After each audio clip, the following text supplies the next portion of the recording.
A widow with a loaded pistol and a sharp mind walks into a town that thinks 50 means finished. Marion Whitcomb wasn't supposed to be dangerous. She was supposed to fade into silence, accept scraps, bow her head. But when she stepped off that stagecoach in Redstone, Kansas, with a leather satchel full of ledgers and a derringer strapped to her ankle, she'd already survived things that would have broken younger women. Now a corrupt merchant wants her compliant.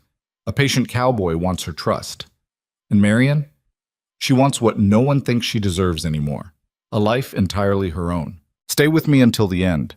Hit that like button and drop a comment telling me what city you're watching from. I want to see how far Marion's story travels. The stagecoach lurched to a stop, throwing Marion Whitcomb forward hard enough that her shoulder hit the window frame. She didn't gasp or cry out. She'd learned years ago that making noise only invited attention, and attention invited questions she had no intention of answering. Outside, Redstone, Kansas looked like every other prairie town she'd passed through. Wooden buildings leaning slightly to the left, dust thick enough to choke on, and men standing in loose clusters eyeing the coach like it might produce something worth stealing. She smoothed her dark traveling dress, checked the pins in her graying hair, and felt for the weight of the derringer tucked into the custom pocket she'd sewn into her petticoat. Still there, still loaded. "Redstone!" the driver shouted, his voice cracked from dust and whiskey. "Anyone getting off? Do it now. We ain't waiting." Marion stood, ignoring the stiffness in her knees. 50 years old, and her body reminded her of every single one some mornings. But she'd walked through worse than stiff knees. She'd walked through a husband's funeral with nothing but $43 and a house the bank took 3 weeks later. She'd walked through jobs that paid half what men earned for the same work, boarding houses that wouldn't rent to women alone, and more than one employer who thought bookkeeper meant something entirely different behind closed doors. She stepped down from the coach without help. The driver didn't offer any. The main street stretched before her, rutted and raw. A general store. A saloon already leaking piano music even though it wasn't yet noon. A building with a faded sign reading Crowley Mercantile and Freight. That one. That was where she'd be working, assuming Silas Crowley still needed a bookkeeper and hadn't hired some young thing in the 6 weeks since his letter arrived. Marion picked up her satchel, heavy with the few books she owned and the ledger sheets she'd brought from her last position, and started walking. A man in a too-clean suit stepped out from the mercantile, 40-something, soft around the middle, with the kind of smile that didn't reach his eyes. "Mrs. Whitcomb?" "Miss," Marion corrected. She'd gone back to her maiden name after Robert died. Seemed cleaner that way. The man blinked. "I was told you were widowed." "I am. But I'm unmarried now, so Miss Whitcomb suits me fine." His smile tightened just a fraction. "I'm Silas Crowley. Welcome to Redstone. I trust your journey was tolerable?" "It was a stagecoach, Mr. Crowley. Tolerable isn't the word I'd use, but I arrived, and that's what matters." He laughed, but it sounded forced. "Indeed. Well, come inside. I'll show you the office and we can discuss the particulars of your employment." Marion followed him into the mercantile. It was bigger than she'd expected, shelves stocked with everything from tinned goods to bolts of fabric, farm tools hanging from the ceiling, barrels of flour and sugar lined up along one wall. Business was clearly good, which made her wonder why Crowley's books were supposedly in such disarray that he'd advertised for help all the way to St. Louis. He led her past the main floor to a back office. The door stuck when he pushed it, scraping against the floorboards. Inside, papers covered every surface. Ledgers lay open on the desk, some with pages torn out, others with columns that didn't add up even at a glance. Invoices were stuffed into crates. Receipts were pinned to the wall with no apparent system. Marion set her satchel down carefully. "How long has it been like this?" "My previous bookkeeper left rather suddenly," Crowley said, "some months ago. I've been managing as best I can, but I'm a merchant, not a numbers man." That was a lie. Anyone who ran a business this size understood numbers. But Marion didn't call him on it. Not yet. She needed this job. Needed the $30 a month he'd offered in his letter, plus room and board. It wasn't generous, but it was steady. And steady mattered more than generous when you had nothing to fall back on. "I'll need a few days to sort through this and understand your system," she said. "Of course. I've arranged for you to stay at Mrs. Talbot's boarding house, just down the street. Clean rooms, decent meals. I'll expect you here at 7 each morning." "6 would be better," Marion said. "I work best before the day gets loud." Crowley's expression shifted, just briefly, into something that might have been annoyance, but he nodded. 6 then. I'll have a key made for you. He walked her to the boarding house himself, making small talk about the town, the weather, the railroad that was supposedly coming through in the next year or two. Marian listened but didn't engage much. She'd learned that men like Crowley preferred the sound of their own voices anyway. Mrs. Talbot was a narrow woman with sharp eyes and a mouth that looked like it had forgotten how to smile. She showed Marian to a room on the second floor, small, clean enough, with a bed that didn't sag too badly and a window that looked out onto the street. "Breakfast at 6:30, Mrs. Talbot said. "Supper at 6. No men in the rooms, no drinking, no noise after 9. "Understood," Marian said. Mrs. Talbot lingered in the doorway. "You're older than I expected." "I'm exactly as old as I am," Marian replied evenly. The landlady sniffed. "Most women your age are settled, married, not traipsing around the territory looking for work." "Most women my age didn't have a choice about being settled," Marian said. "I do." Mrs. Talbot left without another word. Marian closed the door, leaned against it, and let herself breathe. The room smelled like lye soap and old wood. The afternoon light slanted through the window, catching the dust in the air. She could hear voices from the street below, the clatter of a wagon, someone shouting about the price of corn. She unpacked slowly. 3 dresses.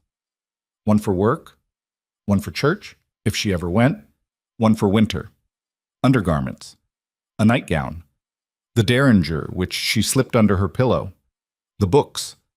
A worn copy of Sense and Sensibility, a journal she'd kept since Robert died, and a mathematics primer she'd bought secondhand because numbers made sense in a way people rarely did. She sat on the edge of the bed and opened the journal. The last entry was dated 3 weeks ago, written in a boarding house in Topeka, after the bank where she'd been working let her go. No explanation, just a polite note saying they were restructuring and her services were no longer required.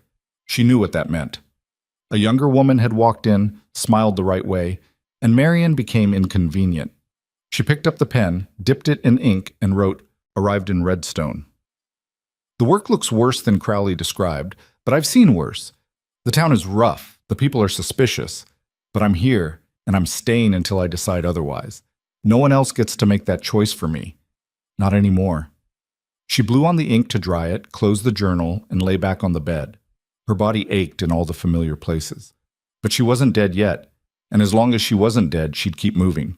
The next morning, Marian arrived at the Mercantile at 10 minutes to 6. The street was still mostly dark, the sky just beginning to pale at the edges. Crowley wasn't there yet. She tried the door, unlocked, and let herself in. The office looked even worse in the early light. She rolled up her sleeves, pulled the first ledger toward her, and started reading. 3 hours later, she'd uncovered the first problem. Crowley was recording sales but not expenses. Or rather, he was recording some expenses but not consistently, and not in any way that made it possible to track profit margins. Invoices didn't match deliveries. Receipts were missing dates.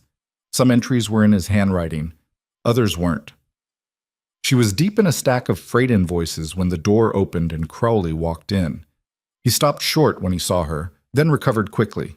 "You're early," he said. "I'm on time. You're late." His jaw tightened. "I had business to attend to." "Your business is here," Marian said, gesturing to the chaos on the desk. "And it's a mess, Mr. Crowley. I'm going to need access to every ledger, every receipt, every contract you've signed in the past year, possibly longer." "That's not necessary." "It is if you want accurate books. Right now, I couldn't tell you if you're making money or losing it." Crowley stepped closer, looming slightly. He was taller than her, broader. She didn't flinch. "I hired you to organize my records, Miss Whitcomb, not to question my business practices." "If your business practices are why your records are in disorder, then I have to question them," Marian said calmly. "That's what you're paying me for." For a long moment, they stared at each other. Then Crowley smiled, thin and cold. "You're more opinionated than I expected. You hired me for my skill, not my silence." "Fair enough." He moved to the door. "I'll have my clerk bring you the additional records. But I expect discretion, Miss Whitcomb. What happens in this office stays in this office." "Agreed," Marian said. "As long as what's happening is legal." Crowley's smile didn't change, but something flickered in his eyes. Of course. He left. Marian exhaled slowly and went back to the ledgers. By the end of the first week, Marian had discovered 3 more problems. First, Crowley was underreporting sales to avoid taxes. Not by much, just enough to stay under certain thresholds. It was clever, in a way, also illegal. Second, he was overcharging customers on credit and pocketing the difference. Again, small amounts. A few cents here, $1 there. But it added up, and it explained why some of the receipts didn't match the ledger entries. Third, someone else had been skimming. The handwriting in some of the ledgers didn't match Crowley's, and the missing amounts were larger, sloppier. Whoever had been doing it had either gotten greedy or careless. Marian sat back in her chair and rubbed her temples. She'd worked for dishonest men before. It wasn't shocking, but it was tiresome. And it put her in a position she didn't want to be in, caught between doing her job correctly and keeping a job at all. She was still weighing her options when the door opened and a man walked in. He wasn't Crowley. Younger, maybe late 30s, with sun-darkened skin, brown hair that needed cutting, and the kind of build that came from actual work, not from standing behind a counter. He wore dusty trousers, a faded shirt, and boots that had seen a lot of miles. "Help you?" Marian asked. He pulled off his hat. "I'm looking for Silas Crowley. He's not here. Can I take a message?" The man hesitated, glancing at the papers on her desk. "You're the new bookkeeper." "I am." "Ethan Hale," he said, extending a hand. "I run cattle through here a few times a year. Crowley usually handles my supply orders." Marian shook his hand. His grip was firm, but not crushing. "Marian Whitcomb, if you tell me what you need, I can pass it along." "Appreciate it." He pulled a folded paper from his pocket and handed it to her. "Supplies for the next drive. Nothing fancy, just basics." Marian scanned the list: flour, coffee, salt pork, tobacco, rope.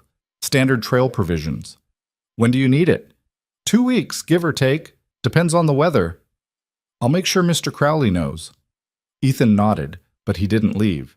He stood there, turning his hat in his hands, looking like he wanted to say something but wasn't sure how. "Is there something else?" Marian asked. "You new to Redstone?" "Arrived last week." "What brought you here?" "Work," Marian said simply. "Same as most people, I'd guess." Ethan smiled, small but genuine. "Fair enough. Well, welcome to town, Miss Whitcomb. Hope it treats you decent." "I'll settle for tolerable," Marian said. He laughed at that, a low, easy sound. "Tolerable's about right for Redstone." He settled his hat back on his head. "I'll be back in a few days to check on that order." "I'll have it ready." He tipped his hat and left. Marian watched him go, then turned back to her work. But something about the exchange stuck with her. Ethan Hale hadn't looked at her like she was invisible, hadn't talked to her like she was an inconvenience. He'd just been polite, straightforward. It was such a small thing. But small things mattered when you'd spent years being overlooked. The second week brought rain. Not the gentle kind, but the hard, relentless kind that turned the streets into rivers of mud and made every step outside a misery. Marian wore her oldest dress and thickest shawl and still arrived at the mercantile soaked through most mornings. Crowley noticed. "You could wait until the weather clears," he said one morning, eyeing her damp skirts with disapproval. "The work doesn't wait for weather," Marian replied. "Still, a woman your age should be more careful. You'll catch your death." Marian looked up from the ledger she was balancing. "I've survived worse than rain, Mr. Crowley." He didn't like that answer. She could see it in the tightness around his mouth. But he didn't argue. She was beginning to understand Silas Crowley. He was a man who needed control, needed to be the smartest person in the room, the one making decisions, the one people deferred to. And Marian's presence, her competence, her refusal to simper or apologize, unsettled him. Good, she thought. Let him be unsettled. She'd spent too many years making herself smaller to fit into spaces that didn't want her. She was done with that. By mid-afternoon, she'd finished reconciling the freight accounts and started on the customer credit ledger. That's when she found the next problem. A name appeared repeatedly, always with large purchases, always on credit, but with no payments recorded.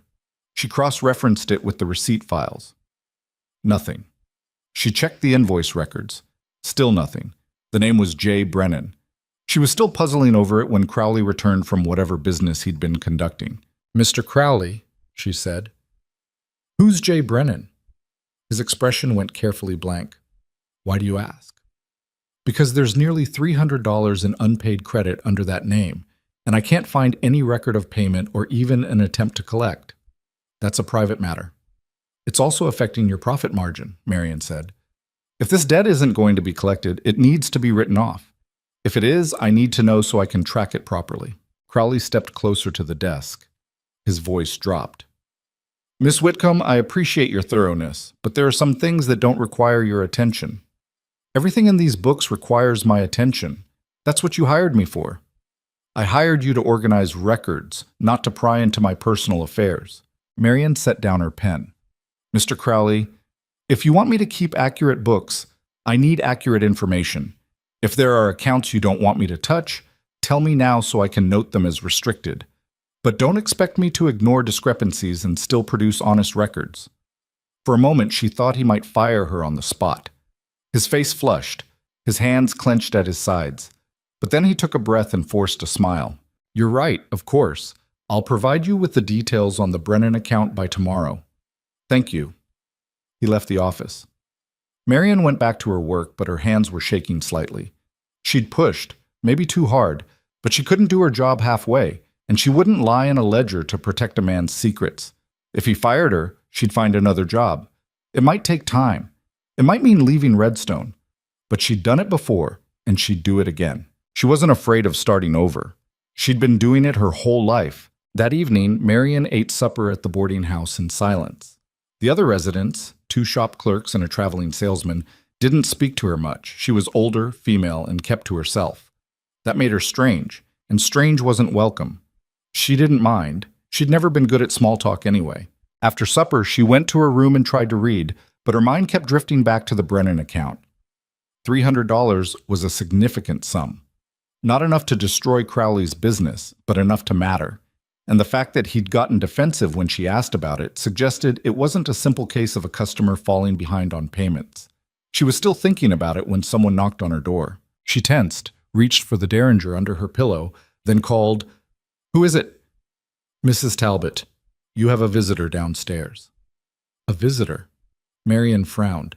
She didn't know anyone in Redstone except Crowley, and he wouldn't come to the boarding house. She slipped the Derringer into her pocket, just in case, and went downstairs. Ethan Hale was standing in the front parlor, hat in hand, looking uncomfortable.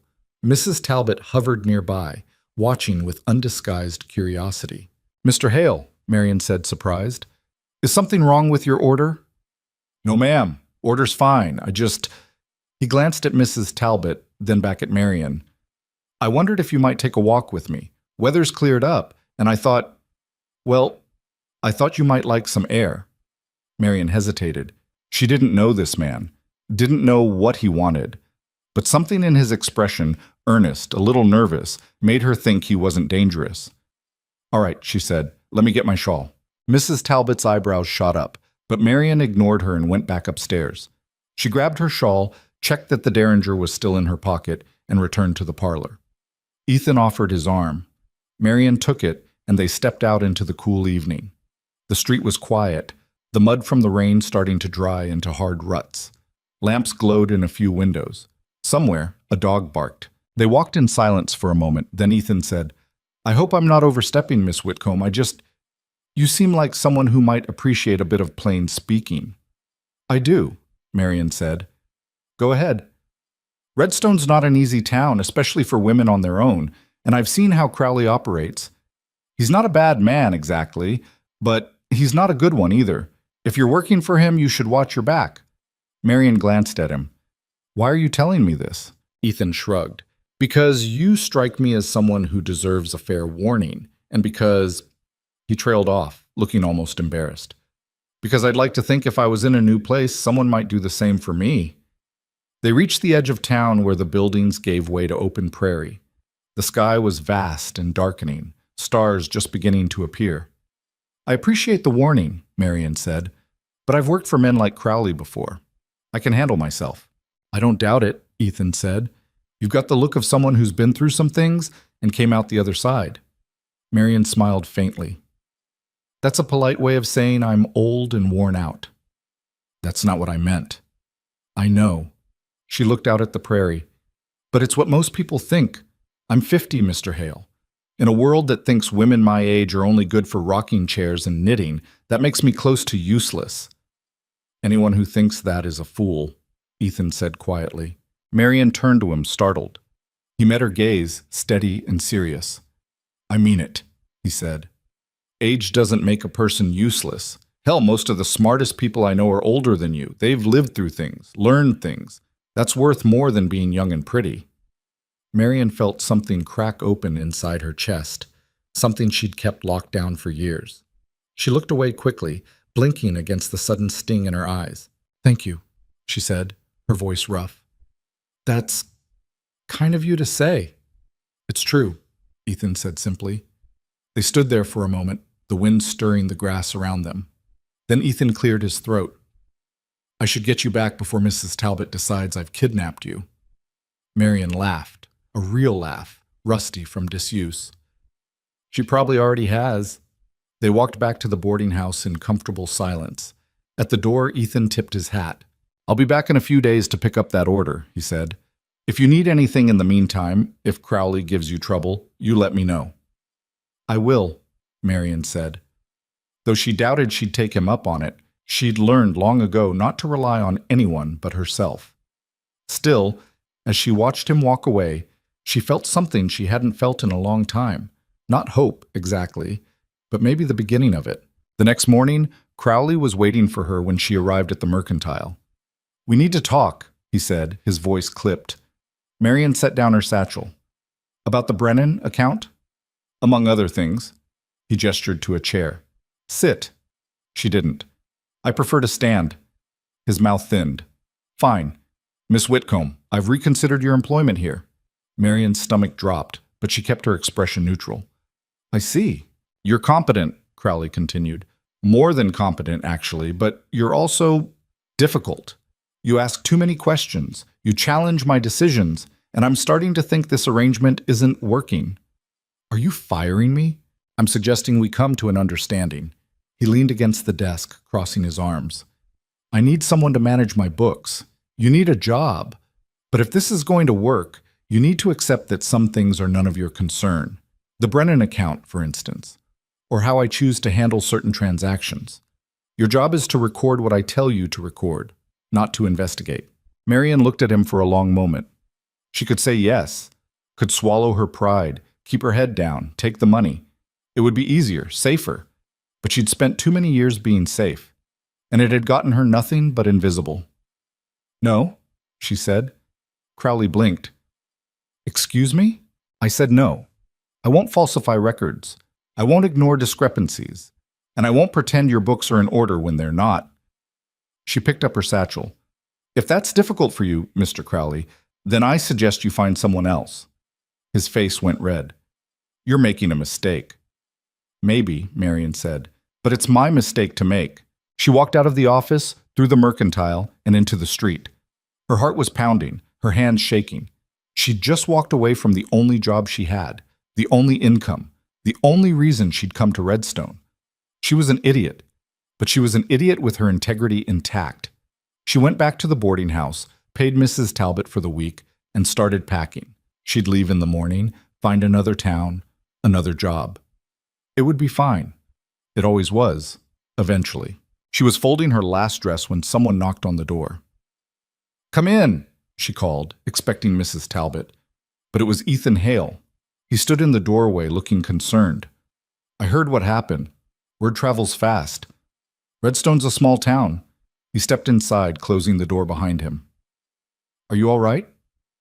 I'm fine, Marion said. I've been fired before. I'll find something else. Or, Ethan said slowly, you could stay. Marion looked up. There's nothing for me here. There could be. He took off his hat, turning it in his hands. People around here need bookkeeping. Ranchers, farmers, small businesses. They just don't know how to find someone trustworthy. But if you set up your own practice, worked for yourself instead of men like Crowley, you'd have clients. I'd be your first. Marion stared at him. You're serious? Dead serious. You're good at what you do, and you've got something most people don't. You're honest. That's rare out here. I don't have money to rent an office. Use my place, Ethan said. I've got a house just outside town. It's small, but there's a room you could use. No rent. Just consider it an investment in a business partner. We're not partners. Not yet, Ethan said, smiling. But give it time. Marion sat down on the edge of the bed, her mind racing. It was a crazy idea. Risky. She didn't know Ethan well enough to trust him. Didn't know if she could make a business work on her own. But she also didn't know if she'd get another chance like this. Why are you doing this? She asked. Ethan shrugged.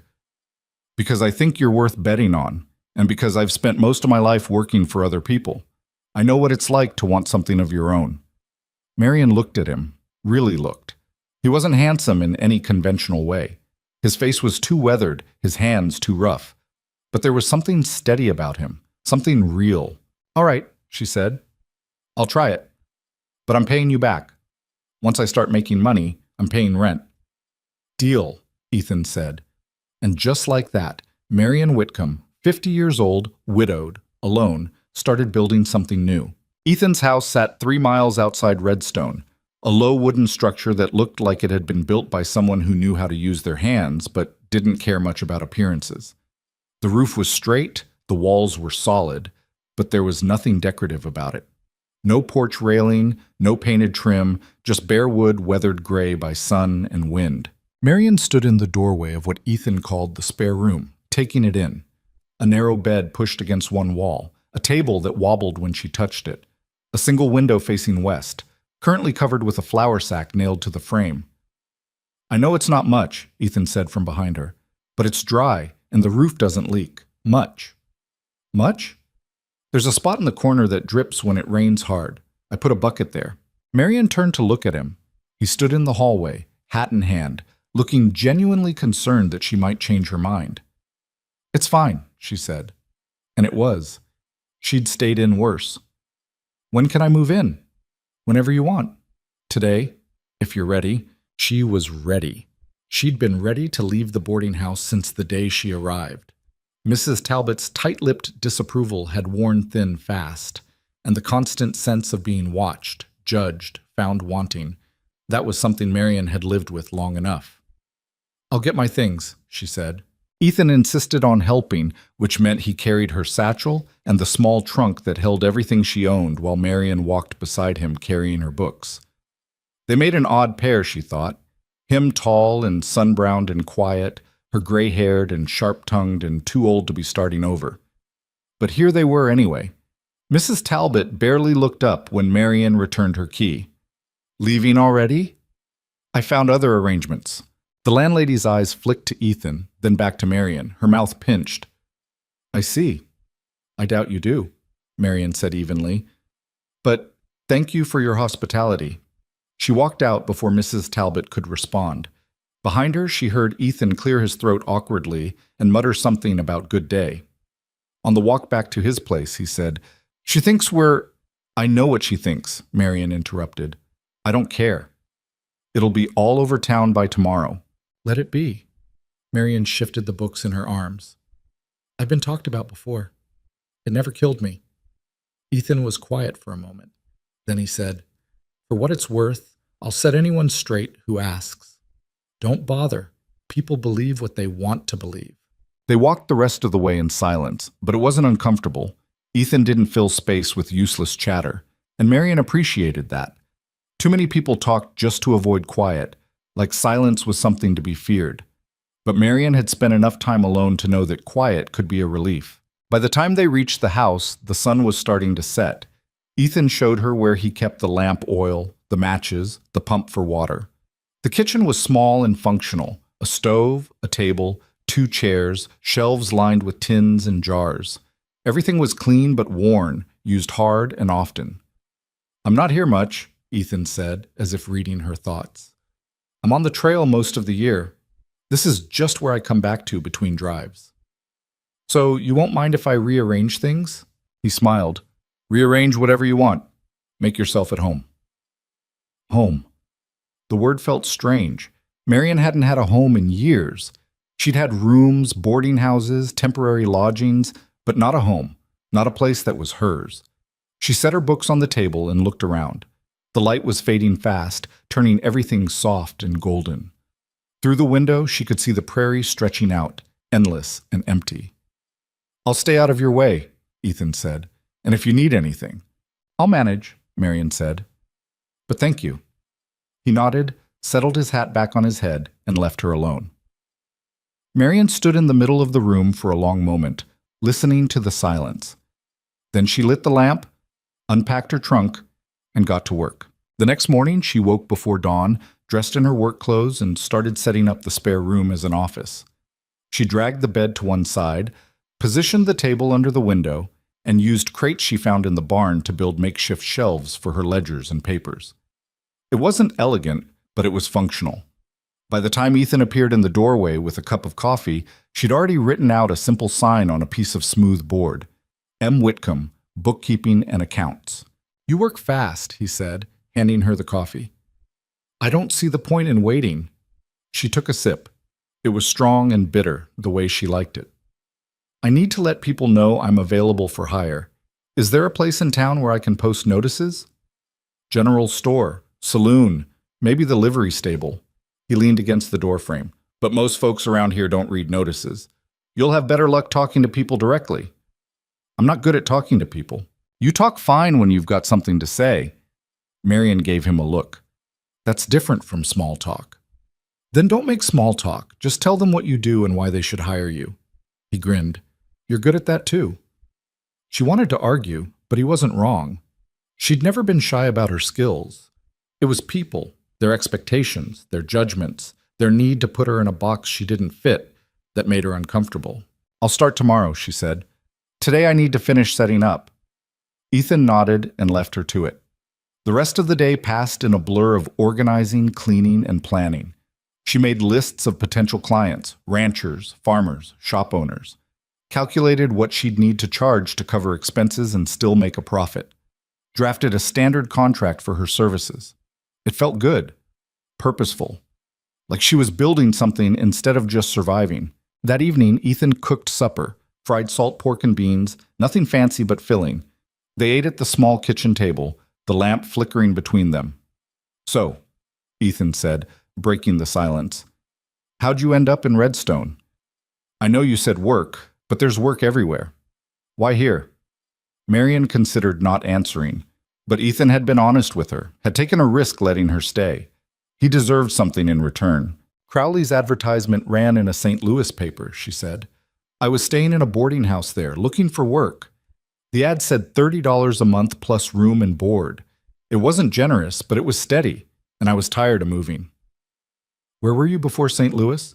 "Topeka. Before that, Wichita. Before that," she shrugged. "Too many places to count." "You've been on the move a long time." "Since my husband died, 6 years now." Ethan was quiet for a moment.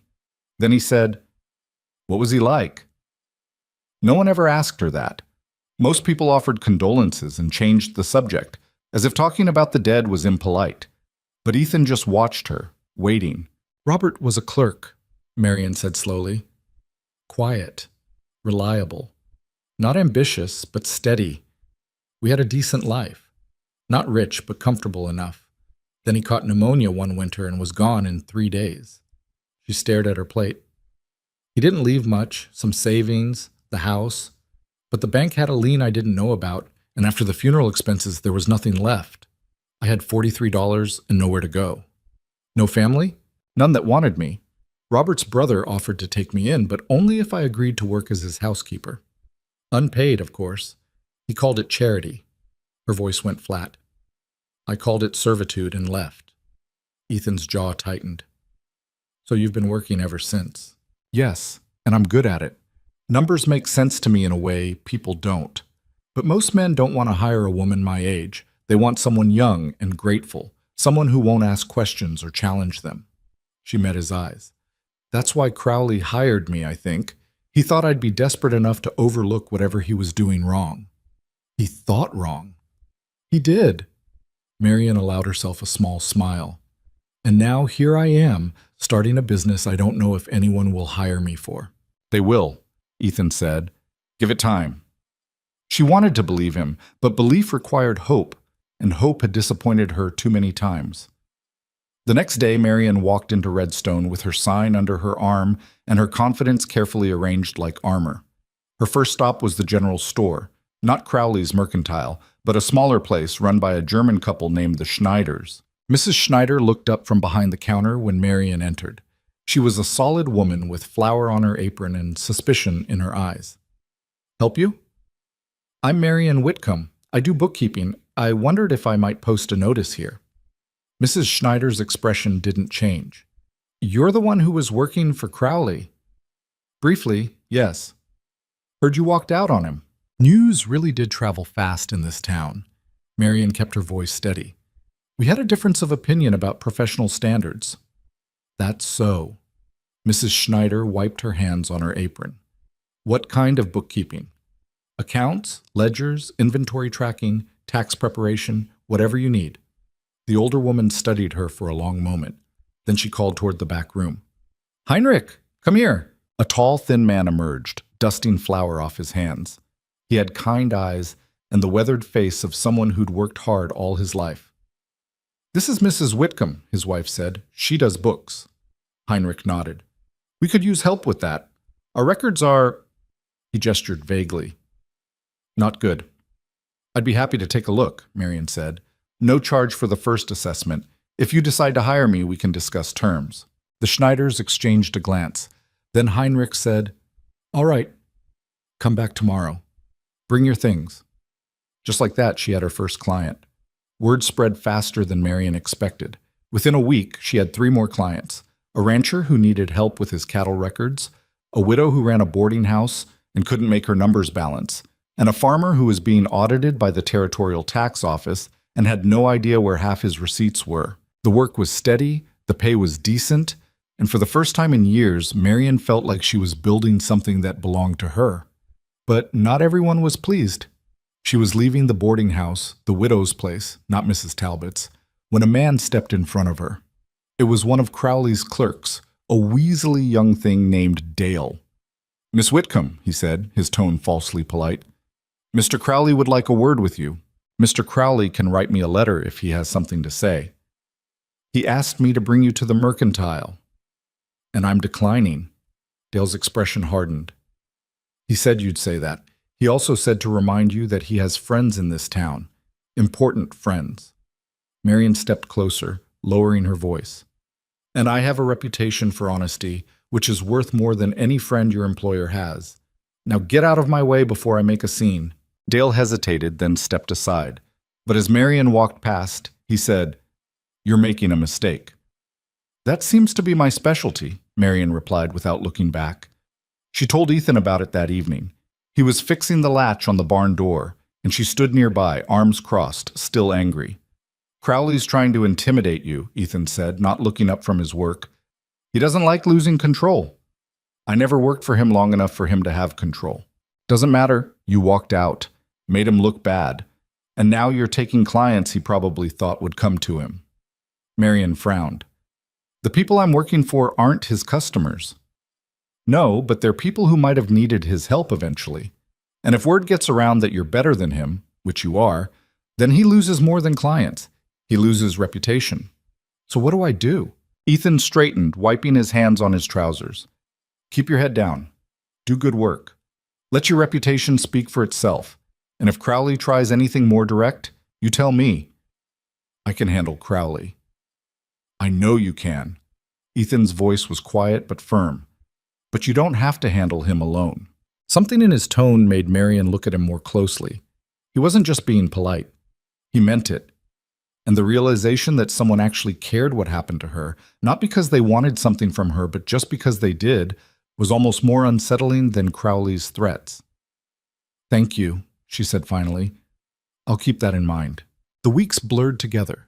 Marian worked long hours, building her client list, earning a reputation for precision and discretion.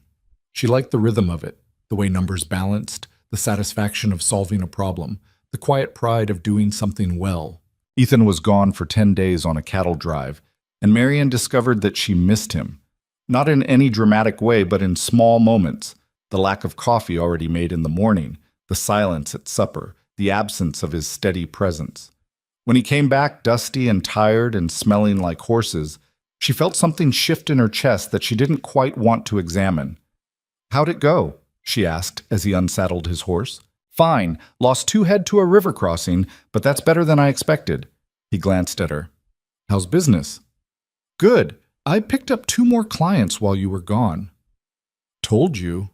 He grinned, and it made him look younger. "Pretty soon you'll be too successful to need this place." "I'll always need this place," Marion said before she could stop herself.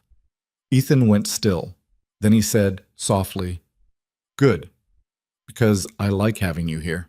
They stood there for a moment, the horse shifting between them, the evening light turning everything gold. Then Marion cleared her throat and turned away. "I made stew," she said. "It's probably cold by now, but it's edible." Cold stew sounds perfect. That night, after supper, they sat on the front step and watched the stars come out. Ethan told her about the drive, the difficult river crossing, the spooked cattle, the young hand who'd nearly been trampled. Marion told him about her new clients, the farmer whose records were so bad she'd had to start from scratch, the widow who'd cried when Marion found an error that saved her $30. It was easy talking to Ethan. He didn't interrupt, didn't try to fix things, just listened.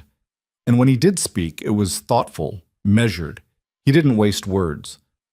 "Can I ask you something?" Ethan said after a long silence. "All right. Why didn't you ever remarry?" "After Robert, I mean." Marion was quiet for a moment. It was a question she'd been asked before, usually by people who thought being alone was something pitiable. But Ethan didn't sound like he pitied her. He just sounded curious. "I thought about it," she said finally, "in the first year or 2. But the men who were interested, they didn't want a partner. They wanted a housekeeper, a nurse for aging parents, someone to cook and clean and ask for nothing." She looked up at the stars. "And I realized I'd rather be alone than invisible." "You're not invisible." "I am to most people. Women my age are. We're supposed to fade into the background, be grateful for whatever scraps we're given, and not cause trouble." She glanced at him. "You're different, though. You see me." Ethan was quiet. Then he said, "My mother was 52 when my father died. Everyone told her to move in with one of us kids, let us take care of her. But she refused, bought herself a little house in town, took in sewing, lived exactly how she wanted. She was happy, I think, happier than she'd been in years." He smiled faintly. "I learned from her that being alone and being lonely aren't the same thing. She sounds like a smart woman." She was. They sat in comfortable silence after that, until the cold drove them inside. But something had shifted between them. A line had been crossed, or maybe just acknowledged. Marion felt it in the way Ethan looked at her now, in the small gestures, coffee made just how she liked it, the window in her room repaired without her asking, the way he listened when she talked about her work like it mattered. And she felt it in herself too. The way her heart lifted when she heard his horse coming up the road. The way she caught herself smoothing her hair before he came inside. The way she'd started thinking about him when she should have been thinking about ledgers. It scared her. She'd spent years building walls to protect herself, and Ethan was dismantling them without even trying. One evening, about a month after she'd moved in, Marion was working late when Ethan knocked on her open door. "You're going to ruin your eyes reading by lamplight," he said. "My eyes were ruined years ago." She didn't look up from the ledger. "What is it?" "There's a barn dance in town this Saturday. I thought, if you weren't too busy, maybe you'd want to go." Marion's pen stopped moving. She looked up. Ethan stood in the doorway, hat in hand, looking nervous. "A dance," she repeated. "Yeah, it's nothing fancy. Just people gathering, some music, food. I go most years." He shifted his weight. "But it's more fun with company." "I don't dance." "Neither do I, really. But we could stand around and watch other people make fools of themselves." Despite herself, Marion smiled. "That does sound appealing." "So you'll come?" She should say no. Should keep the boundaries clear, keep things professional. But when she opened her mouth, what came out was, "All right, I'll come." Ethan's whole face lit up. "Good. I'll let you get back to work." He left, and Marion sat there staring at the ledger without seeing it. What was she doing? She was 50 years old, too old for dances and courting and whatever foolishness she was entertaining. But then again, maybe that was exactly the point. She'd spent so long being sensible, being careful, being what other people expected. Maybe it was time to be foolish. Saturday arrived cold and clear. Marian dressed carefully, not her work dress, but the nicer one she saved for special occasions. It was dark blue wool, well made but years old. She pinned her hair up, checked her reflection in the small mirror, and tried not to feel ridiculous. Ethan was waiting by the wagon, wearing clean trousers and a shirt that looked freshly pressed. He'd even shaved. "You look nice," he said when she came out. "So do you." They rode into town as the sun was setting, the sky painted in shades of orange and purple. The barn was already full of people, farmers and ranchers and townspeople, children running between the adults, music spilling out into the evening air. Marian hesitated at the entrance.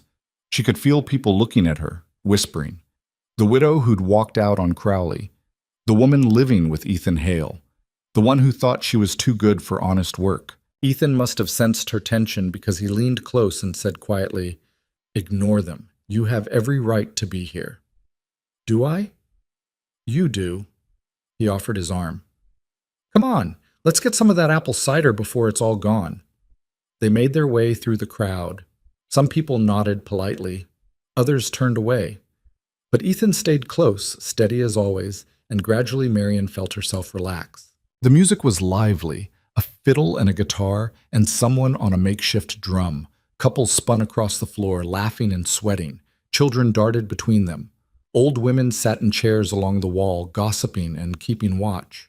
Marian and Ethan found a spot near the edge and watched. The cider was sweet and cold, the air warm with bodies and lantern light. It wasn't elegant or refined, but it was real, honest. "Having fun?" Ethan asked after a while. "I am, actually." "Good." He hesitated, then said, "Would you want to dance? Just one. I promise I won't step on your feet more than twice." Marian laughed. "I'll hold you to that." He led her onto the floor just as the music shifted to something slower. His hand settled on her waist, careful and respectful. Her hand rested on his shoulder. They moved together, awkward at first, then finding a rhythm. "See?" Ethan said. "Not so bad? You've already stepped on my foot once." "That was an accident." "Mm-hmm." He grinned, and Marian felt something warm spread through her chest. This man, this kind, steady, patient man, was looking at her like she mattered, like she was worth dancing with, worth spending time with, worth knowing. And maybe, she thought, she could let herself believe it. The music ended too soon. They stepped apart, both a little breathless. Ethan opened his mouth to say something, but before he could, a voice cut through the noise. "Well, well, Marian Whitcomb, out dancing. I didn't think you had it in you." Marian turned. Silas Crowley stood a few feet away, a drink in his hand and a smirk on his face. Dale was beside him, along with two other men she didn't recognize. "Mr. Crowley," Marian said evenly, "enjoying the evening?" "I was, until I saw you here, playing at respectability." His eyes flicked to Ethan. "Living with a man outside of marriage, taking clients that should be mine. Tell me, Miss Whitcomb, is this how you conduct business? On your back?" The barn went quiet. People stopped dancing, stopped talking.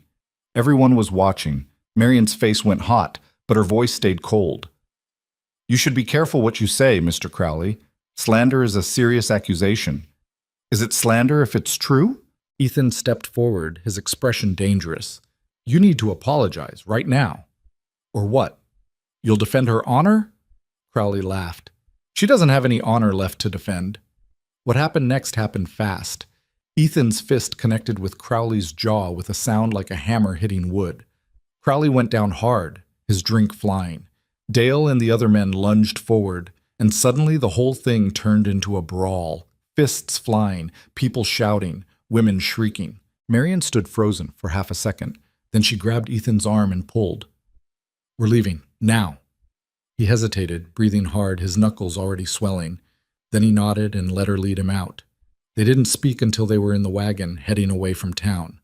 Marian's hands were shaking. Ethan's jaw was tight. "I'm sorry," he said finally. "I shouldn't have hit him." "No, you shouldn't have." Marian stared straight ahead. "But thank you anyway." "For what? Making everything worse?" "For standing up for me.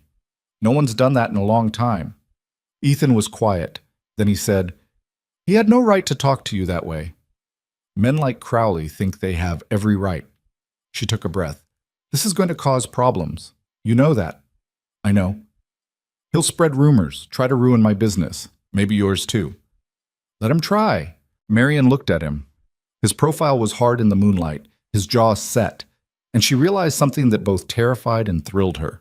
She was falling in love with him, not the desperate, all-consuming love of youth, but something deeper, steadier, the kind of love that came from respect, from shared silence, from seeing someone clearly and choosing them anyway.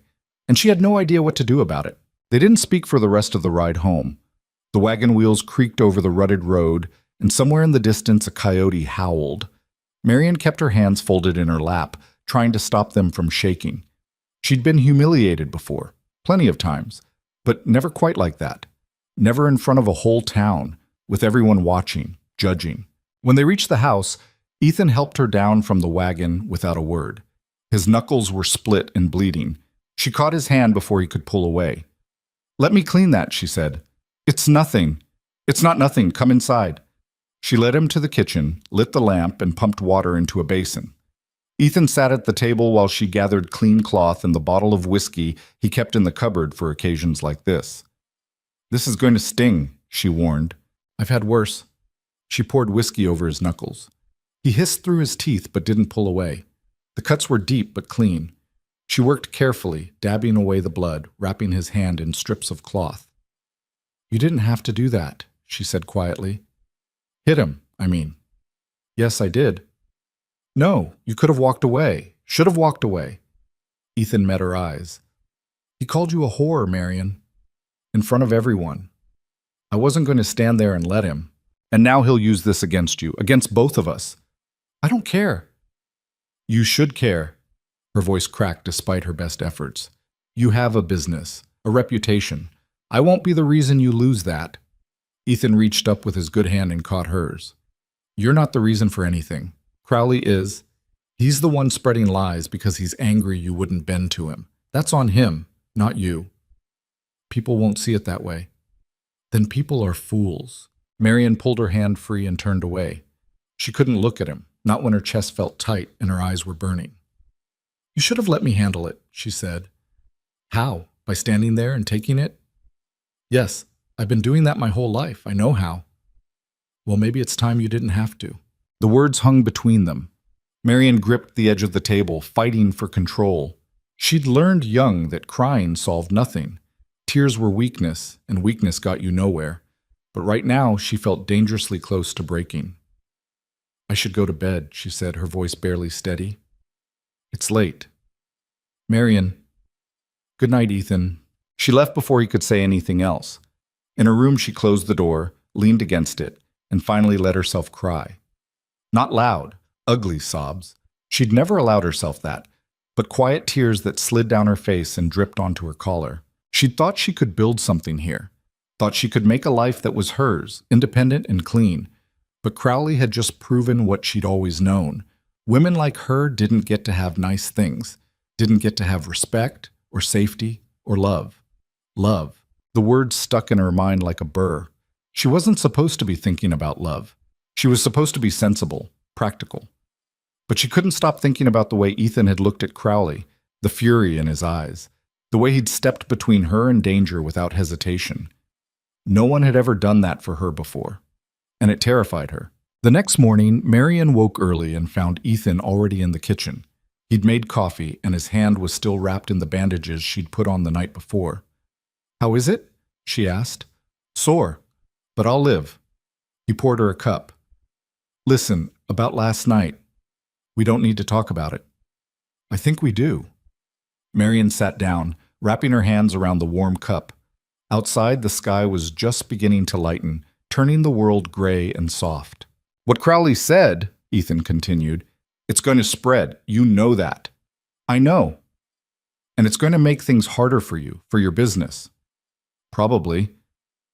"So what are you going to do?" Marion looked at him. "What can I do? I can't stop people from talking. I can't force them to believe the truth. All I can do is keep working, keep my head up, and prove them wrong." And if they don't hire you because of the rumors, then I'll find other work. I always do. Ethan was quiet for a moment. Then he said, "You could marry me." Marian's cup stopped halfway to her mouth. "What?" "If we were married, the rumors would stop. People couldn't say anything about you living here, and it would legitimize everything." He spoke quickly, like he was afraid he'd lose his nerve. "I know it's not romantic. I know it's practical. But it would solve the problem." Marian set her cup down carefully. "You want to marry me to solve a problem?" "No, I mean—" Ethan ran his good hand through his hair. "That came out wrong. I'm saying it wrong." "Then say it right." He looked at her and something in his expression shifted. The nervousness fell away, leaving only honesty. "I want to marry you because I care about you," he said. "Because you're the smartest, toughest person I've ever met. Because I like having you here, like coming home and knowing you'll be waiting. Because when I'm on the trail, I think about getting back to you." He took a breath. "And yes, because marrying you would protect you from people like Crowley, but mostly because I don't want to imagine my life without you in it anymore." Marian sat very still. Her heart was pounding so hard she was sure he could hear it. "I'm 50 years old," she said finally. "I know. I can't give you children. I don't want children. I want you. I'm difficult, opinionated. I won't be a good wife in the traditional sense. I won't cook fancy meals or host parties or any of that." "Good. I hate parties." Despite everything, Marian felt her mouth twitch. "This is insane." "Maybe." Ethan reached across the table and took her hand. "But is it a yes?" She looked down at their joined hands. His was rough and scarred, the bandage already coming loose. Hers was ink-stained and wrinkled. They weren't young or beautiful or anything like what people expected, but they fit. "I need time to think," she said. "Take all the time you need." But even as she said it, Marian knew what her answer would be. 3 days later, Crowley made his move. Marian was working at the Schneider's store when Dale walked in with 2 other men. They looked official, dark suits, serious expressions. "Miss Whitcomb," Dale said, "these men are from the Territorial Tax Office. They have some questions about your business practices." Marian looked up from the ledger. "What kind of questions?" One of the men stepped forward. He had a narrow face and cold eyes.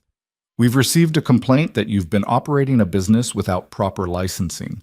Also, allegations of fraud and improper accounting practices." "That's ridiculous," Mrs. Schneider said. "She's been nothing but honest with us." "Nevertheless, we need to investigate." The man pulled out a paper. "We'll need to examine all your records, Miss Whitcomb. Client lists, contracts, ledgers, everything." Marian's stomach dropped. She knew exactly what this was. Crowley, using his connections to harass her. The taxmen probably didn't even know they were being used. "I keep my records at my residence," she said calmly. "You're welcome to examine them, but I warn you, you won't find anything improper." "We'll be the judge of that. Where's this residence?" 3 miles east, the Hale property." The narrow-faced man's eyebrows went up. "You're living on Ethan Hale's land?" "I am." "Unmarried." And there it was, the real knife. Marian felt her face flush, but she kept her voice level. "My living arrangements are none of your concern. You're here about business licensing, not my personal life." "Actually," the man said, pulling out another paper, "we're also investigating a complaint that you've been operating an illegal boarding arrangement without proper permits." "I'm not running a boarding house. I'm renting a room from an unmarried man, which, according to territorial law, constitutes either a boarding arrangement or something else entirely." The implication hung in the air. Mrs. Schneider gasped. Dale smirked. Marian stood up slowly. "I see. So this has nothing to do with my business practices and everything to do with harassment. We're just following up on legitimate complaints, ma'am." "Complaints filed by Silas Crowley, I assume?" The man's expression didn't change. "We can't disclose the source of complaints. Now, are you going to cooperate with this investigation or not?" Marian wanted to tell him to go to hell, wanted to throw them all out and slam the door. But that would only make things worse. "Fine," she said. "I'll take you to my records, but I'm notifying Mr. Hale first. It's his property, and he has a right to know who's coming onto it." She gathered her things, nodded to the worried-looking Schneiders, and led the taxmen outside. Dale followed, looking entirely too pleased with himself. The ride out to the house was tense and silent. Marion's mind raced. They could shut down her business, could force her to leave, could ruin everything she'd built. Unless she married Ethan. The thought made her angry. She didn't want to marry him because she had to. Didn't want her choice to be dictated by men like Crowley and their petty vindictiveness. But maybe that was pride talking. Maybe the smart thing was to accept the protection marriage would give her and stop pretending she could do everything alone. When they reached the house, Ethan was in the barn. He came out when he heard the wagon, took one look at the taxmen, and his expression went hard. "What's going on?" "These men are from the Territorial Tax Office," Marion said. "They want to examine my business records." Ethan's eyes narrowed. "On whose authority?" The narrow-faced man bristled. "On the authority of the territorial government. We have a right to investigate any business operating in this jurisdiction. And I have a right to know who's making complaints about people on my property. We can't disclose that information." "Then you can leave. Mr. Hale, if you interfere with an official investigation, I'm not interfering. I'm exercising my property rights. You want to look at Miss Whitcomb's records, you get a warrant. Until then, you're trespassing." The taxmen exchanged glances. Dale shifted uncomfortably. "This isn't over," the narrow-faced man said. "We'll be back with proper documentation." "Looking forward to it," Ethan said flatly. They left, Dale looking back over his shoulder with a scowl. When they were gone, Ethan turned to Marion. "Are you all right?" "No," she said, "but I will be." They went inside. Marion sat at the kitchen table and told him everything, the accusations, the implications, the threat to shut down her business. "It's Crowley," Ethan said when she finished. "He's trying to force you out." "I know." "So what do we do?" Marion looked at him, at this man who'd given her space, respected her work, defended her honor. This man who'd proposed marriage not because he needed a wife, but because he wanted her. "We get married," she said. Ethan went still. "You're sure?" "I'm not sure of anything, but I'm tired of running, tired of letting men like Crowley dictate my life." She stood up. "If I marry you, he loses his leverage. The taxmen have no grounds for investigation, and I can keep my business." "That's not why I want to marry you." "I know, but it's a good reason anyway." Ethan crossed the room and took her hands. "I need you to be sure, Marion. Not because it's practical or strategic, but because you want this." Did she want this? Marion looked at their joined hands, thought about the past months, the quiet mornings, the easy conversations, the way her chest felt lighter when he was near. Yes, she wanted this. "I want this," she said, "not because I have to, because I choose to." Ethan's whole face softened. "Then let's do it. We'll get married tomorrow if you want." "Tomorrow might be too fast." "Next week then, or whenever you're ready." Marion took a breath. "Next week. That'll give me time to finish up with my current clients and make arrangements. And it'll give me time to fix up the house properly, make it actually fit for 2 people. It's already fit for 2 people. It's fit for one cowboy and his visiting bookkeeper. I want it to be fit for my wife." "My wife?" The words sent a strange thrill through Marion's chest. She was going to be someone's wife again, not because she needed protection or money, but because 2 people had chosen each other. It felt like standing at the edge of a cliff, looking down. It felt like jumping. Over the next few days, word spread. Marion and Ethan were getting married. Reactions were mixed. Some people were pleased. The Schneiders, the widow who ran the boarding house where Marion did books, a few others. Some were skeptical. Many were quietly disapproving. Mrs. Talbot actually stopped Marion on the street. "I hope you know what you're doing," she said, her voice dripping with concern that sounded more like judgment. "Marrying a man to save your reputation is a desperate move." "I'm not marrying him to save my reputation," Marion said. "I'm marrying him because I want to." "At your age? Really?" "Especially at my age." Mrs. Talbot sniffed and walked away. Marion watched her go and felt nothing but relief that she'd never have to see the inside of that woman's boarding house again. Crowley, predictably, didn't take the news well. He showed up at the house 3 days before the wedding, his face red with anger. "You think this solves anything?" he shouted at Marion. Ethan was in town getting supplies, so it was just the 2 of them. "You think marrying him makes you respectable?" "I think it's none of your business," Marion said. She was in the garden, pulling weeds, and she didn't stop working. You cost me business, cost me reputation. You did that to yourself when you kept dishonest books. I could ruin you, could tell everyone what you really are. Marian stood up, brushing dirt from her hands. And what am I, Mr. Crowley? A widow who refused to be controlled? A woman who wouldn't look the other way while you cheated your customers? Go ahead, tell everyone. See if they believe you. They will. Because you're nothing. Just an old woman pretending to be more than she is. That one hit closer than Marian wanted to admit, but she'd spent too long letting other people's words wound her. I may be old, she said quietly, but I'm not nothing. And I never pretended to be anything other than what I am.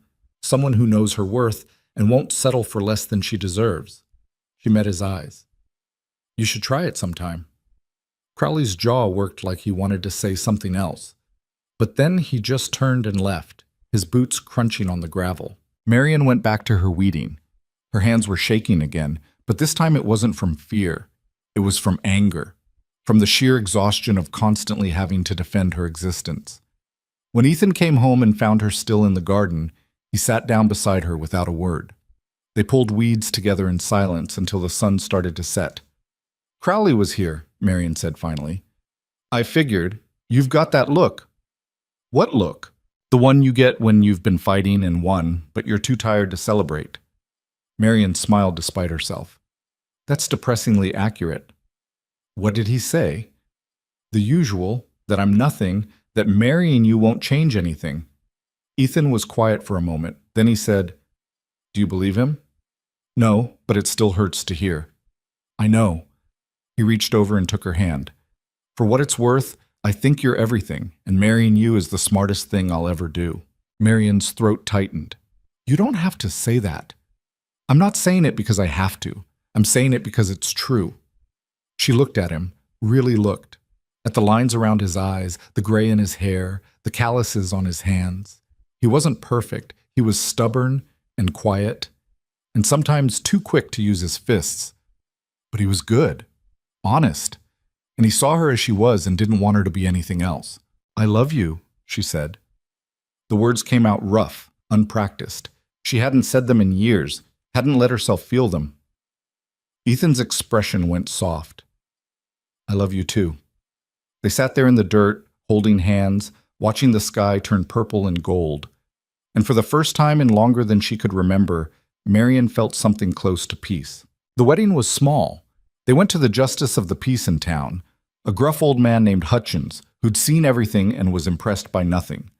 The Schneiders came as witnesses. So did the widow who ran the other boarding house, and a rancher named Tom who'd hired Marian to sort out his cattle records. Marian wore her best dress, the dark blue wool. Ethan wore a clean shirt and actually combed his hair.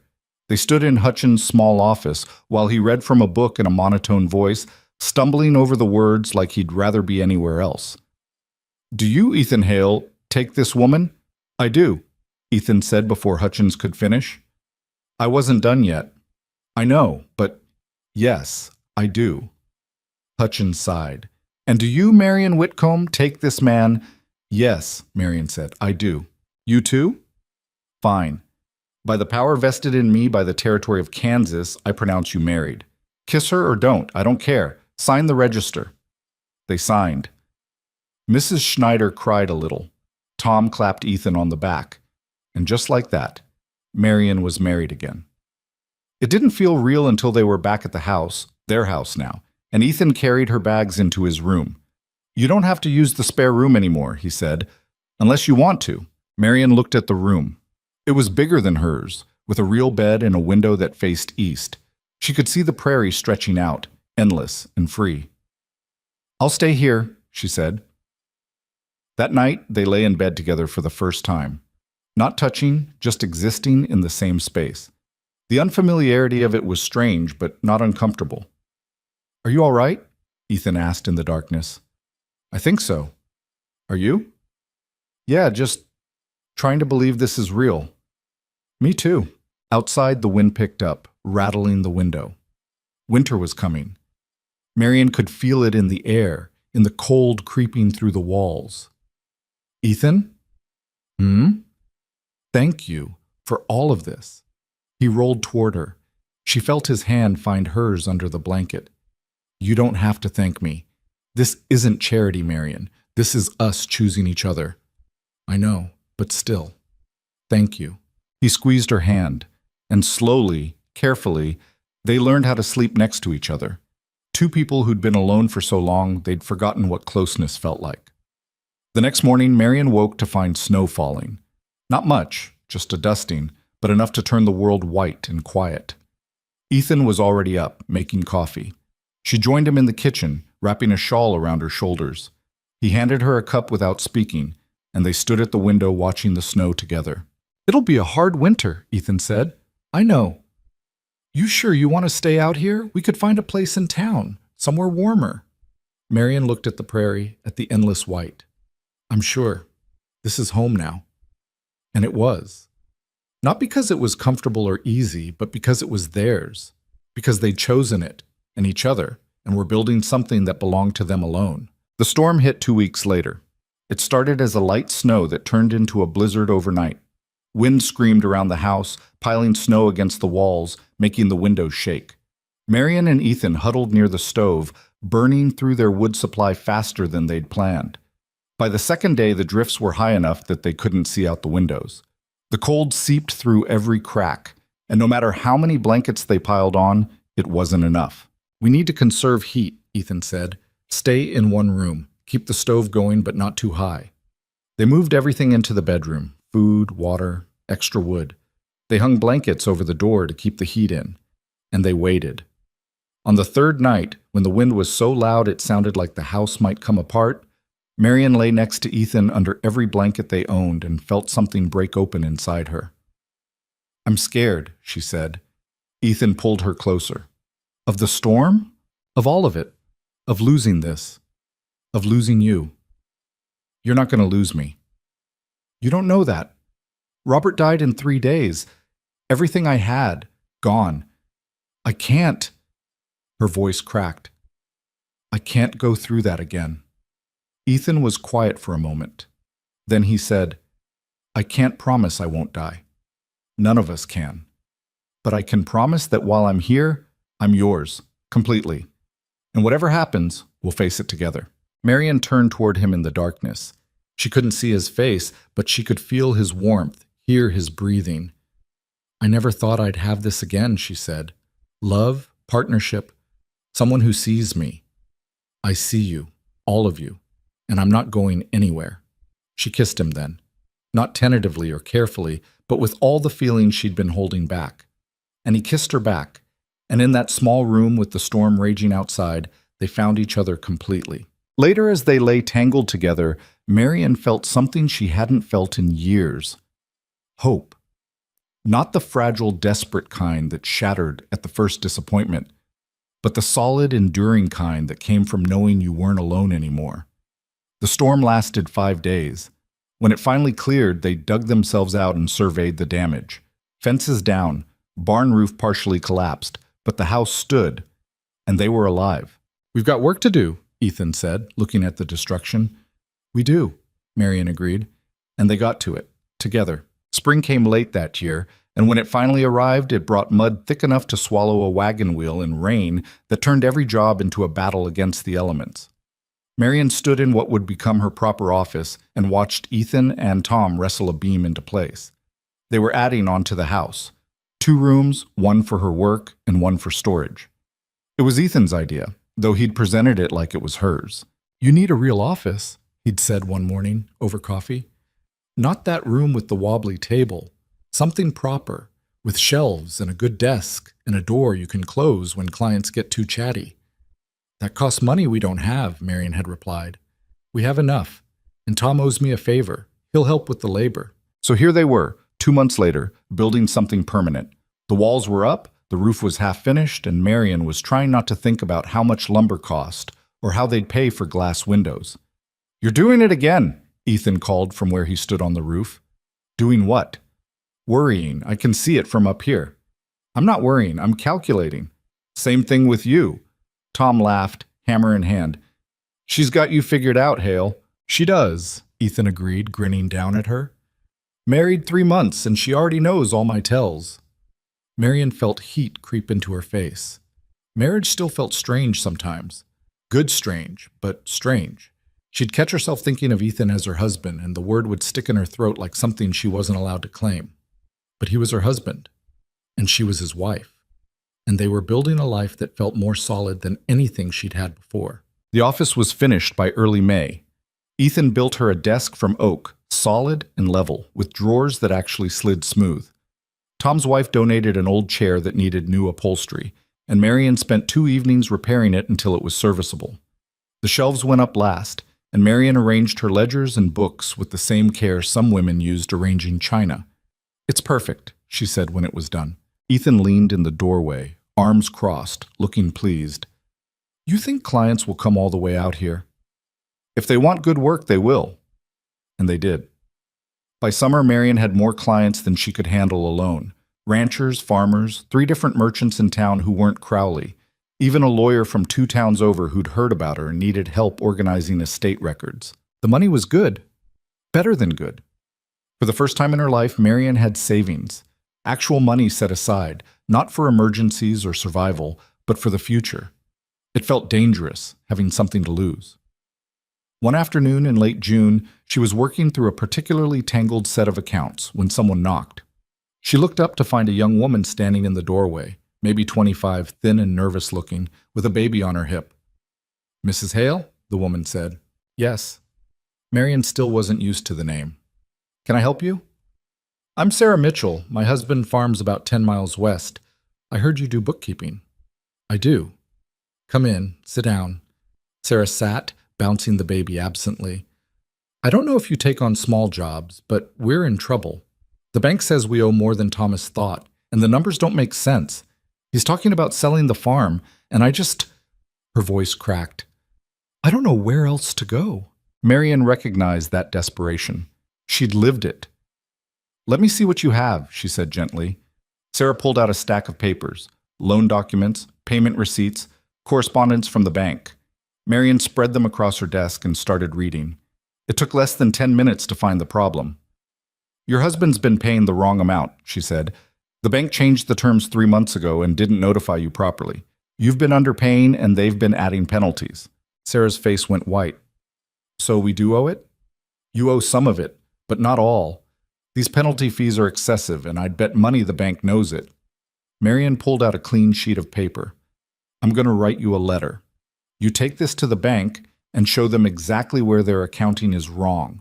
If they push back, you tell them you'll file a complaint with the Territorial Banking Commission." "Will that work?" "It should. Banks don't like scrutiny." Marian finished the letter and handed it over. "And if it doesn't work, you come back to me. I'll go with you." Sarah stared at the letter, then at Marian. "How much do I owe you?" "Nothing for this. It took me 10 minutes. But if it saves your farm, that's payment enough." Sarah's eyes filled with tears. She stood, clutching the letter like it was made of gold. "Thank you. Thank you." After she left, Marian sat at her desk feeling strangely unsteady. She'd just given away work she could have charged for. Robert would have called that poor business sense. But Marian didn't care. Sometimes doing the right thing mattered more than making money. That evening, she told Ethan about it while they worked in the garden. He was pulling weeds and she was checking the bean plants for pests. "You think the bank will back down?" he asked. "They will, if they're smart. The letter makes it clear I know what I'm talking about. And if they're not smart, then I'll handle it." Marian straightened, pressing a hand to her lower back. "I'm tired of watching people get taken advantage of just because they don't understand numbers." Ethan smiled. "You're building yourself a reputation." "For what? Being difficult?" "For being honest. For giving a damn." He reached over and tucked a loose strand of hair behind her ear. "People notice that." 2 weeks later, Sarah came back. The bank had backed down, reduced the debt by half, and restructured the payments. She brought Marian a basket of eggs and a jar of preserves and cried again. "You saved our farm," she said. "I just showed them their mistake," Marian replied. But inside she felt something warm and bright. Pride, maybe. Or purpose. Word spread. More women started coming to her, wives whose husbands had died and left them with tangled finances, widows trying to navigate inheritance, daughters trying to understand why their father's businesses were failing. Marion helped them all. She charged the ones who could afford it and worked for free for the ones who couldn't. Ethan never complained about the reduced income.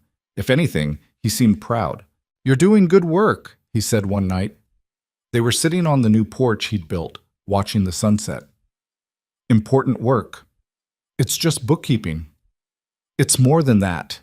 You're teaching them they don't have to accept what men tell them, that they can understand money and business and contracts. That's power, Marion." She looked at him. "You don't mind that I'm not bringing in as much money? We're doing fine. And even if we weren't, I'd rather have a wife who does work that matters than one who just chases profit." He took her hand. "Besides, watching you tear apart bad accounting is the most entertainment I get these days." Marion laughed. "You're easily entertained. I'm married to you. How could I be bored?" By August, the taxmen came back. Same narrow-faced official, different paperwork. They'd gotten their warrant, and they wanted to examine Marion's records. She'd let them in, showed them to her office, and watched them spend 6 hours going through every ledger and contract. She didn't hover or interfere, just sat at her desk and kept working on other accounts. When they finished, the narrow-faced man looked frustrated. "Everything appears to be in order," he said, like the words tasted bad. "Of course it is. I told you it would be. We'll need to verify a few things with some of your clients. Feel free. They'll tell you the same thing." The men left, and Marion went back to work. But her hands were shaking. She'd known the records were clean, but having them examined felt invasive, like being stripped naked and judged. That night, she told Ethan she wanted to fight back. "Against who?" he asked. "Crowley, the tax office. All of it. I'm tired of being defensive, tired of proving I have a right to exist. What did you have in mind?" Marion pulled out a stack of papers she'd been collecting. "I've been tracking Crowley's business practices. The underreporting, the overcharging, the questionable accounts. I have enough evidence to file a formal complaint." Ethan whistled low. "That'll start a war." "We're already at war. He just hasn't admitted it yet. And if you file this complaint, what happens? Either the territorial authorities investigate and find what I found, or they don't. Either way, Crowley knows I'm not backing down." Ethan studied her. "You're sure about this?" "No, but I'm doing it anyway." He grinned. "That's my wife." Marion filed the complaint in September. Within a week, Crowley showed up at the house angrier than she'd ever seen him. "You've gone too far," he snarled. He'd pushed past Ethan and cornered Marion in her office. "Filing false complaints? Trying to destroy my business? The complaints aren't false. Your books are a mess, and you know it. You have no proof. I have plenty of proof. I worked for you, remember? I saw everything." Crowley stepped closer. "You're making a mistake, a big one. Then I'll live with it." "You won't live with anything if I have my way. I'll see you run out of this territory. You and your husband both." Ethan appeared in the doorway, and his expression was dangerous. "Time for you to leave, Crowley." "Or what? You'll hit me again?" "If I have to." For a moment, Marion thought Crowley might actually throw a punch, but then he seemed to think better of it. He turned and left, slamming the door hard enough to rattle the windows. Marion sat down, suddenly exhausted. "That went well." "He's scared," Ethan said. "Scared men are dangerous." "I know. So we need to be careful." But being careful didn't stop what came next. 3 nights later, Marion woke to the smell of smoke. She sat up, confused, and saw orange light flickering through the window. Ethan was already out of bed, pulling on his boots. "Fire," he said. "The barn." They ran outside. The barn was fully engulfed, flames reaching into the night sky. Ethan grabbed buckets, started hauling water from the pump, but it was already too late. The structure was old, dry wood, and it burned like kindling. They saved the horses, got them out choking and terrified but alive. Everything else burned. Tools, feed, the winter hay supply. All of it gone. By dawn, only the stone foundation remained, smoking and black. Marion stood looking at the destruction, her nightgown soaked from pump water, her face smudged with soot. "This was deliberate," she said. "Probably." "Crowley." "Probably," Ethan said again. He looked tired and angry and older than he had yesterday. But we can't prove it. So he just gets away with it? For now. Marion wanted to scream, wanted to march into town and tear Crowley apart with her bare hands. But that wouldn't rebuild the barn or replace what they'd lost. How much will it cost to rebuild? She asked. Ethan rubbed his face. More than we have, even with your savings. Then we borrow. Banks won't lend to us. Not with a complaint filed against one of their biggest customers. Marion's stomach sank. So what do we do? We rebuild anyway. Slower, maybe. With help from people who owe us favors. He turned to her. Unless you want to drop the complaint, make peace with Crowley. No. Marion, no. I won't give him that satisfaction. Won't let him think he can burn me out and I'll just fold. Ethan looked at her for a long moment. Then he nodded. All right. Then we do it the hard way. The hard way meant months of work. Tom came out most weekends to help. The Schneiders sent lumber at a discount. Sarah Mitchell's husband donated labor. Slowly, the barn started to rise again, smaller than before, but solid. Marion kept working, kept taking clients, kept building her reputation. She also started writing articles for a territorial newspaper about women's property rights and financial literacy. The editor was a widow herself and printed everything Marion sent. The articles made waves. Women started writing to her from other towns, asking for advice. A few even traveled to see her in person. Marion found herself not just doing bookkeeping, but teaching, explaining, empowering. You're becoming famous, Ethan said one evening, reading one of her articles. I'm becoming notorious. There's a difference. Either way, people are paying attention. And they were. By the time winter came again, Marion had clients in 5 different towns. She'd helped 3 women file for divorce based on financial abuse. She'd testified in 2 court cases about fraudulent accounting. And she'd become someone people talked about, either with admiration or disgust, depending on their opinion of women who didn't know their place. Crowley's complaint against her was eventually dismissed. Lack of evidence, the officials said. But Marion's complaint against him went forward. The investigation found irregularities, and while Crowley wasn't shut down, he was fined and forced to pay back several customers. It wasn't total victory, but it was enough. One cold December evening, Marion was finishing up work when Ethan came into her office and sat down across from her. I've been thinking, he said. About? About building a bigger house, adding more rooms. Marion looked up. We just rebuilt the barn. We can't afford... I'm not talking about now. I'm talking about next year, maybe the year after. But I want to plan for it. He leaned forward. I want to build you a house that's yours, Marion. Not just a place you're living in. Something you designed that fits how you work, how you live. With an office big enough for all the work you're doing. Maybe even space for women to come stay if they need to. A safe place. Marion's throat went tight. That's a big dream. So, we've managed everything else. She thought about the past year. The barn burning, the investigation, the slow, hard work of rebuilding. They'd survived all of it. All right, she said. Let's plan for it. They spent the winter sketching out ideas. A house with windows facing east, so Marion could watch the sunrise while she worked. Multiple rooms, including one that could serve as a library or meeting space. A proper kitchen with a good stove. Ethan wanted a porch that wrapped around the whole front. So we can sit and watch storms come in, he said. You just want an excuse to sit around, Marion teased. Can you blame me? I'm getting old. You're 42. Exactly. Ancient. She threw a pencil at him. He caught it and grinned.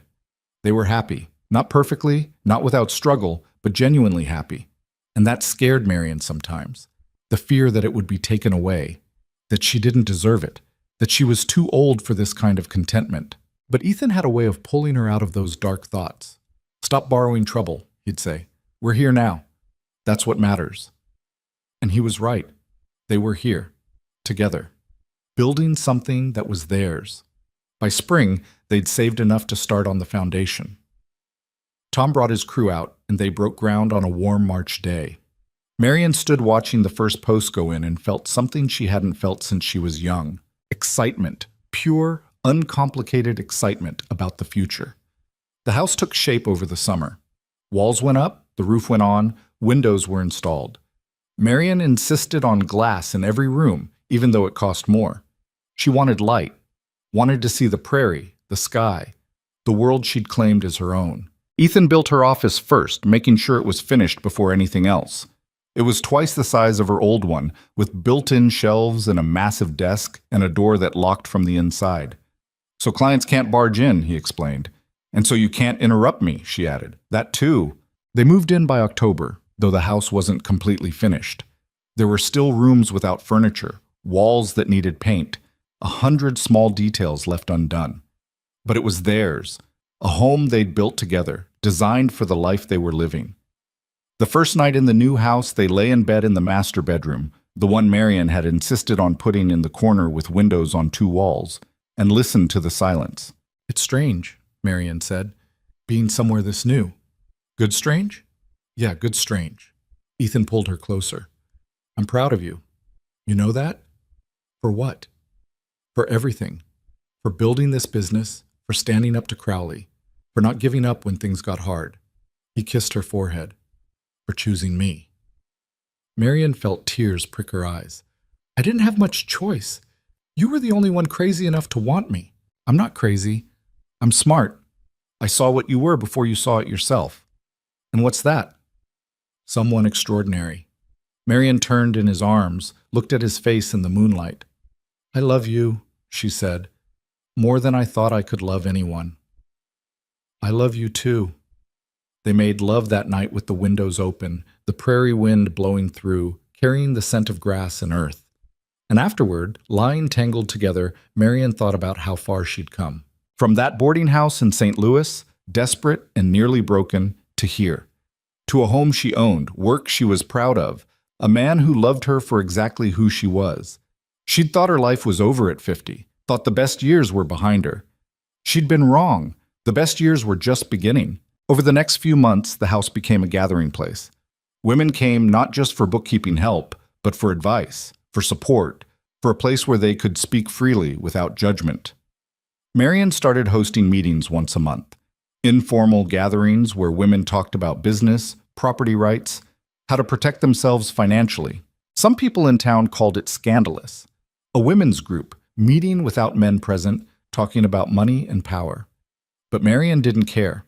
The women needed it, and she had the space to provide it.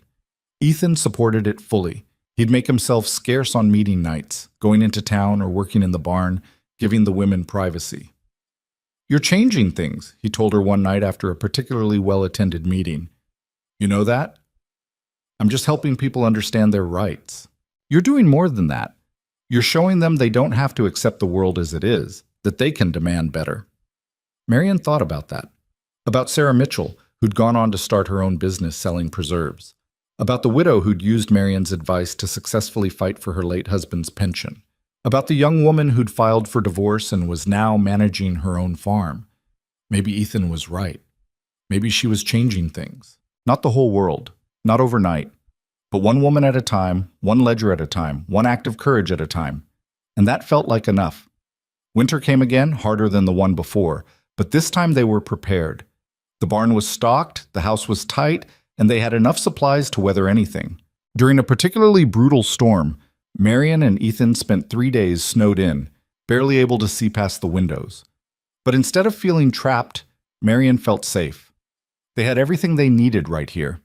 On the third night, when the wind finally died down, they sat by the fire in what Marion was calling the library, though it was really just a room with books and comfortable chairs.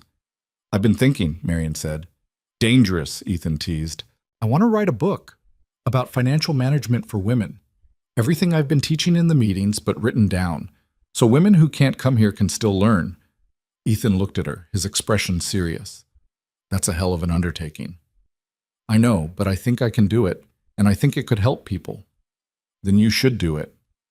"You don't think it's too ambitious?" "Marion, you're the least too ambitious person I know. If anything, you don't think big enough." He reached over and took her hand. "Write the book. I'll help however I can." So she started writing. Late at night, after her regular work was done, by lamplight in her office, she put words on paper. It was harder than she expected, translating what she knew into something clear and accessible, but she kept at it. Months passed. The manuscript grew. Ethan read drafts and offered feedback. Some of the women from the meetings contributed their stories. By the time spring came around again, Marian had something real. Not perfect, not finished, but substantial. She sent it to the newspaper editor who'd been printing her articles. 3 weeks later, she got a response. The editor wanted to publish it. Not just as articles, but as an actual book. She had a printer willing to take it on. Marian held the letter with shaking hands. "It's happening," she said to Ethan. "It's really happening." "Of course it is. I told you it would." The book was published in late summer. Financial Independence, A Woman's Guide to Money and Property by Marian Whitcomb Hale. The first edition was small, only 500 copies, but they sold out in 3 months. The editor ordered more, then more again. By the end of the year, Marian's book was being sold in 6 territories, and she was getting letters from women across the West. It was surreal, overwhelming, wonderful. And Marian, who'd spent so much of her life being told she was too old, too difficult, too much, finally understood something important. She'd never been too much. The world had just been too small. But she'd found her place anyway. Built it with her own hands, her own mind, her own stubborn refusal to disappear. And she wasn't done yet. The success of the book brought attention Marian hadn't expected. Letters arrived weekly, then daily. Some were from women thanking her. Others were from lawyers and businessmen accusing her of promoting ideas that would destroy the natural order of society. A few were threats. Ethan read one of the nastier letters and threw it in the stove. "People are afraid of you." "Of me? I'm just a bookkeeper."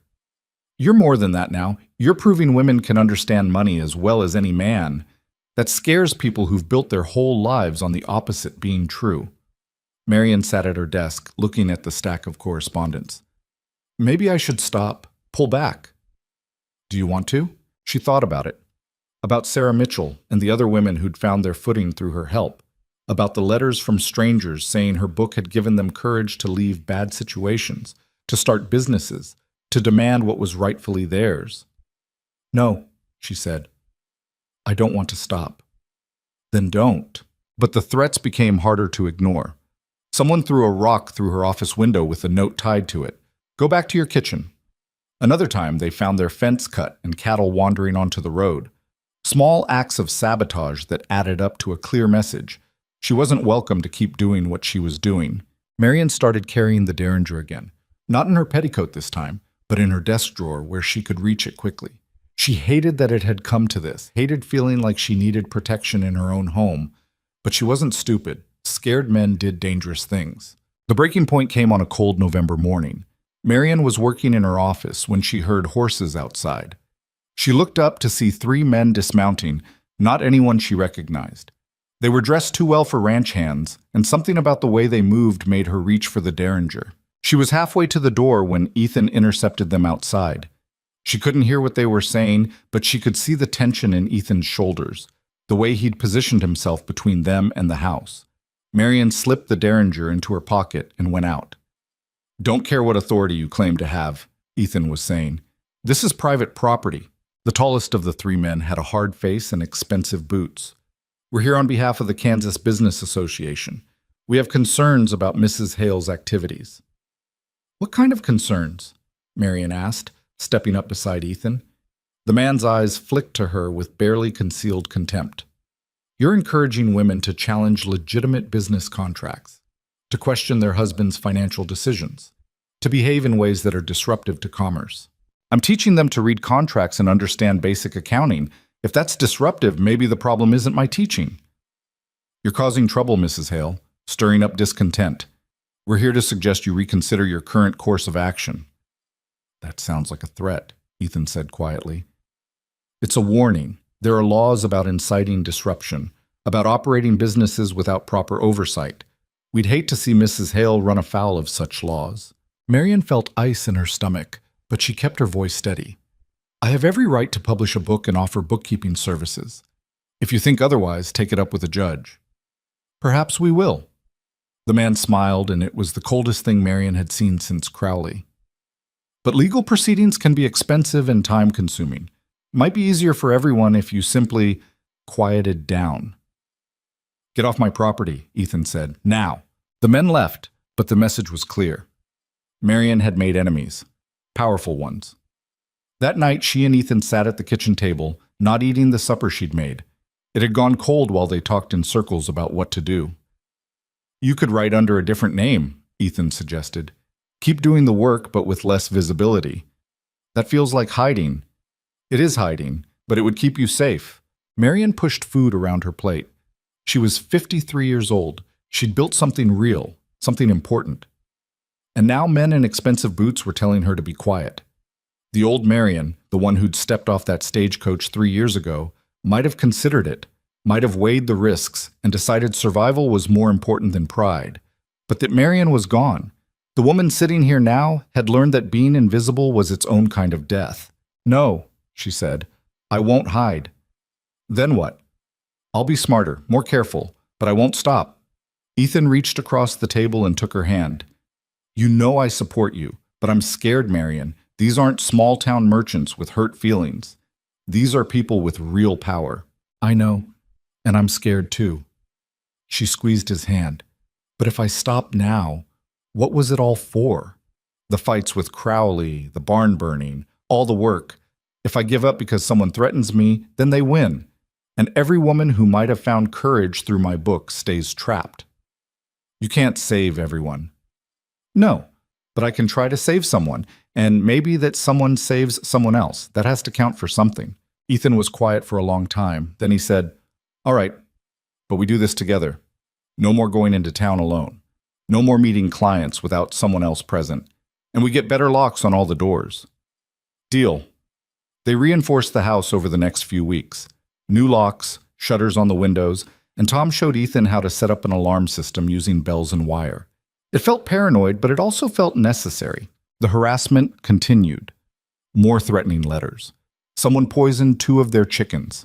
A client canceled, saying her husband had forbidden her from working with Marian. Then another. Then 3 more. But for every client who left, 2 new ones appeared. Women who'd heard about the threats and came specifically because they admired Marian's refusal to back down. The monthly meetings grew larger, sometimes drawing 20 or 30 women. Marian had to move them to the barn because the house couldn't hold everyone. Winter arrived with unusual warmth that year, and Marian used the milder weather to travel. She gave talks in neighboring towns about financial literacy, always with Ethan accompanying her. The audiences were mixed, some supportive, some hostile. At one event, a man stood up and called her a disgrace to womanhood. At another, a woman thanked her with tears streaming down her face. It was exhausting and exhilarating and terrifying all at once. In February, Marian got a letter from a lawyer in Topeka. He represented a group of women who wanted to petition the territorial legislature for expanded property rights. They wanted Marian's help preparing their case. This is big, Ethan said when she showed him the letter. If they succeed, they probably won't, Marian interrupted. The legislature is all men. They're not going to vote to give women more power. But they might. Stranger things have happened. Marian looked at the letter again. The lawyer was offering to pay her for her time and expertise. It was legitimate work, important work, but it would also make her a target for every man in the territory who believed women should stay in their place. She thought about the girl she'd been at 20, married to Robert and content with a small life. Thought about the woman she'd been at 45, widowed and scrambling for survival. And the woman she was now, 53, opinionated, refusing to be quiet. I'll do it, she said. The work consumed her for months. She compiled data on property ownership, inheritance laws, business regulations. She interviewed dozens of women about their experiences. She wrote reports, prepared testimony, refined arguments. The women's group in Topeka invited her to speak at their meetings. Marian went, despite Ethan's concerns, and addressed a room full of women who were wealthy and educated and nothing like her. But they listened, and they asked questions. And when she finished, they applauded. One of them, a banker's wife named Catherine, approached her afterward. You have a gift for making complex ideas accessible. Have you considered teaching formally? I'm not a teacher. You are, actually, just an informal one. But there are women's colleges starting to open, places that would pay you to share what you know. The idea was absurd. Marian Whitcomb, a professor, she had no formal education beyond basic schooling, no credentials, but she didn't dismiss it entirely. The petition went before the territorial legislature in May. Marian traveled to the Capitol with the lawyer and 3 other women to present their case. She stood in a room full of men who looked at her like she was something distasteful, and she laid out the argument for why women deserved the same property rights as men. She expected dismissal, expected mockery. What she got was worse, polite attention followed by complete indifference. The legislators thanked them for their time and tabled the petition indefinitely. Outside the legislative building, one of the other women started crying. It was pointless. They were never going to listen. "Maybe not today," Marian said, "but we made them hear us. We put our arguments on record. That matters." "Does it?" "Nothing's going to change." Marian thought about that, about how many times she'd been told nothing would change, that she should accept her lot, be grateful for what little she had, stop causing trouble. "Change doesn't happen all at once," she said. "It happens in pieces. Today we planted a seed. Maybe it takes years to grow. Maybe we never see the harvest. But someone will." The woman wiped her eyes. "I hope you're right." "So do I." The trip back to Redstone was long and quiet. Ethan met her at the stagecoach stop, and she fell into his arms, exhausted. "How'd it go?" he asked. "About how I expected. They said no." "I'm sorry." "Don't be. We tried. That's more than most people can say." They rode home in comfortable silence. The prairie was green with spring growth, and the air smelled like rain. When they reached the house, Marian stood for a moment just looking at it. This place they'd built together. This life she'd carved out through sheer, stubborn will. "I'm proud of what we've done here," she said. "Me too." "Even though we haven't changed the world?" Ethan turned her to face him. "We've changed our world, and the worlds of everyone you've helped." "That's not nothing, Marian." She knew he was right, but there was still a part of her that wanted more, wanted to see real systemic change, wanted to know that all this fighting had been worth something bigger than herself. Summer brought new challenges. The Kansas Business Association filed a complaint against Marian, claiming she was practicing law without a license because she'd helped women understand contracts. It was a flimsy accusation. She'd never claimed to be a lawyer, but it meant more legal expenses, more stress. The case dragged on for months. In the end, it was dismissed, but the message was clear. They would keep coming after her, keep trying to shut her down. "How long can we keep fighting?" Marian asked one night. She was so tired, tired of being afraid, tired of looking over her shoulder, tired of defending her right to exist. "As long as we need to," Ethan said. But he looked tired too. That's when Marian made a decision. She couldn't control what men in power did, couldn't force the legislature to change laws or make the business association stop harassing her. But she could control her own response. She stopped trying to win every fight, started picking her battles more carefully. She kept working, kept writing, kept teaching. But she also started saying no to things that put her in unnecessary danger, started protecting her energy for the work that mattered most. It felt like retreat at first, like she was giving up. But gradually she realized it wasn't retreat. It was strategy. She'd spent years proving she wouldn't be pushed around. Now she needed to prove she could sustain the work long term. By autumn, things had settled into a new rhythm. Marian's client list was smaller but more stable. The monthly meetings continued, though with better security. The book was in its 3rd printing, and she'd started working on a second one about inheritance law. She was getting older. Her joints ached more. Her eyes tired faster. Gray hair had fully replaced the brown. But she was also getting wiser, learning that persistence mattered more than perfection, that changing one life completely was better than changing 1,000 lives superficially. One October afternoon, a young woman showed up at the house. She couldn't have been more than 19, thin and nervous, with a bruise on her cheek she'd tried to hide with powder. "Mrs. Hale, I'm Anna Brennan." Marian went very still. Brennan. The name from Crowley's ledgers all those years ago. The $300 in unpaid debt that had started everything. "Come in," she said. Anna told her story haltingly. She was Crowley's niece. He'd been using her name to hide money from his wife, running up debts he never intended to pay. When Anna had found out and confronted him, he'd hit her and threatened worse if she told anyone. "I need help getting away from him," Anna said. "Everyone says you help women, so I came here." Marion looked at this girl who'd been used and abused by the same man who'd tried to destroy Marion, and she made a choice. "You can stay here," she said, "as long as you need." Anna stayed 3 weeks. Marion helped her understand the debt. And her name wasn't legally enforceable since she'd never signed anything. Helped her file a complaint against Crowley for fraud and assault.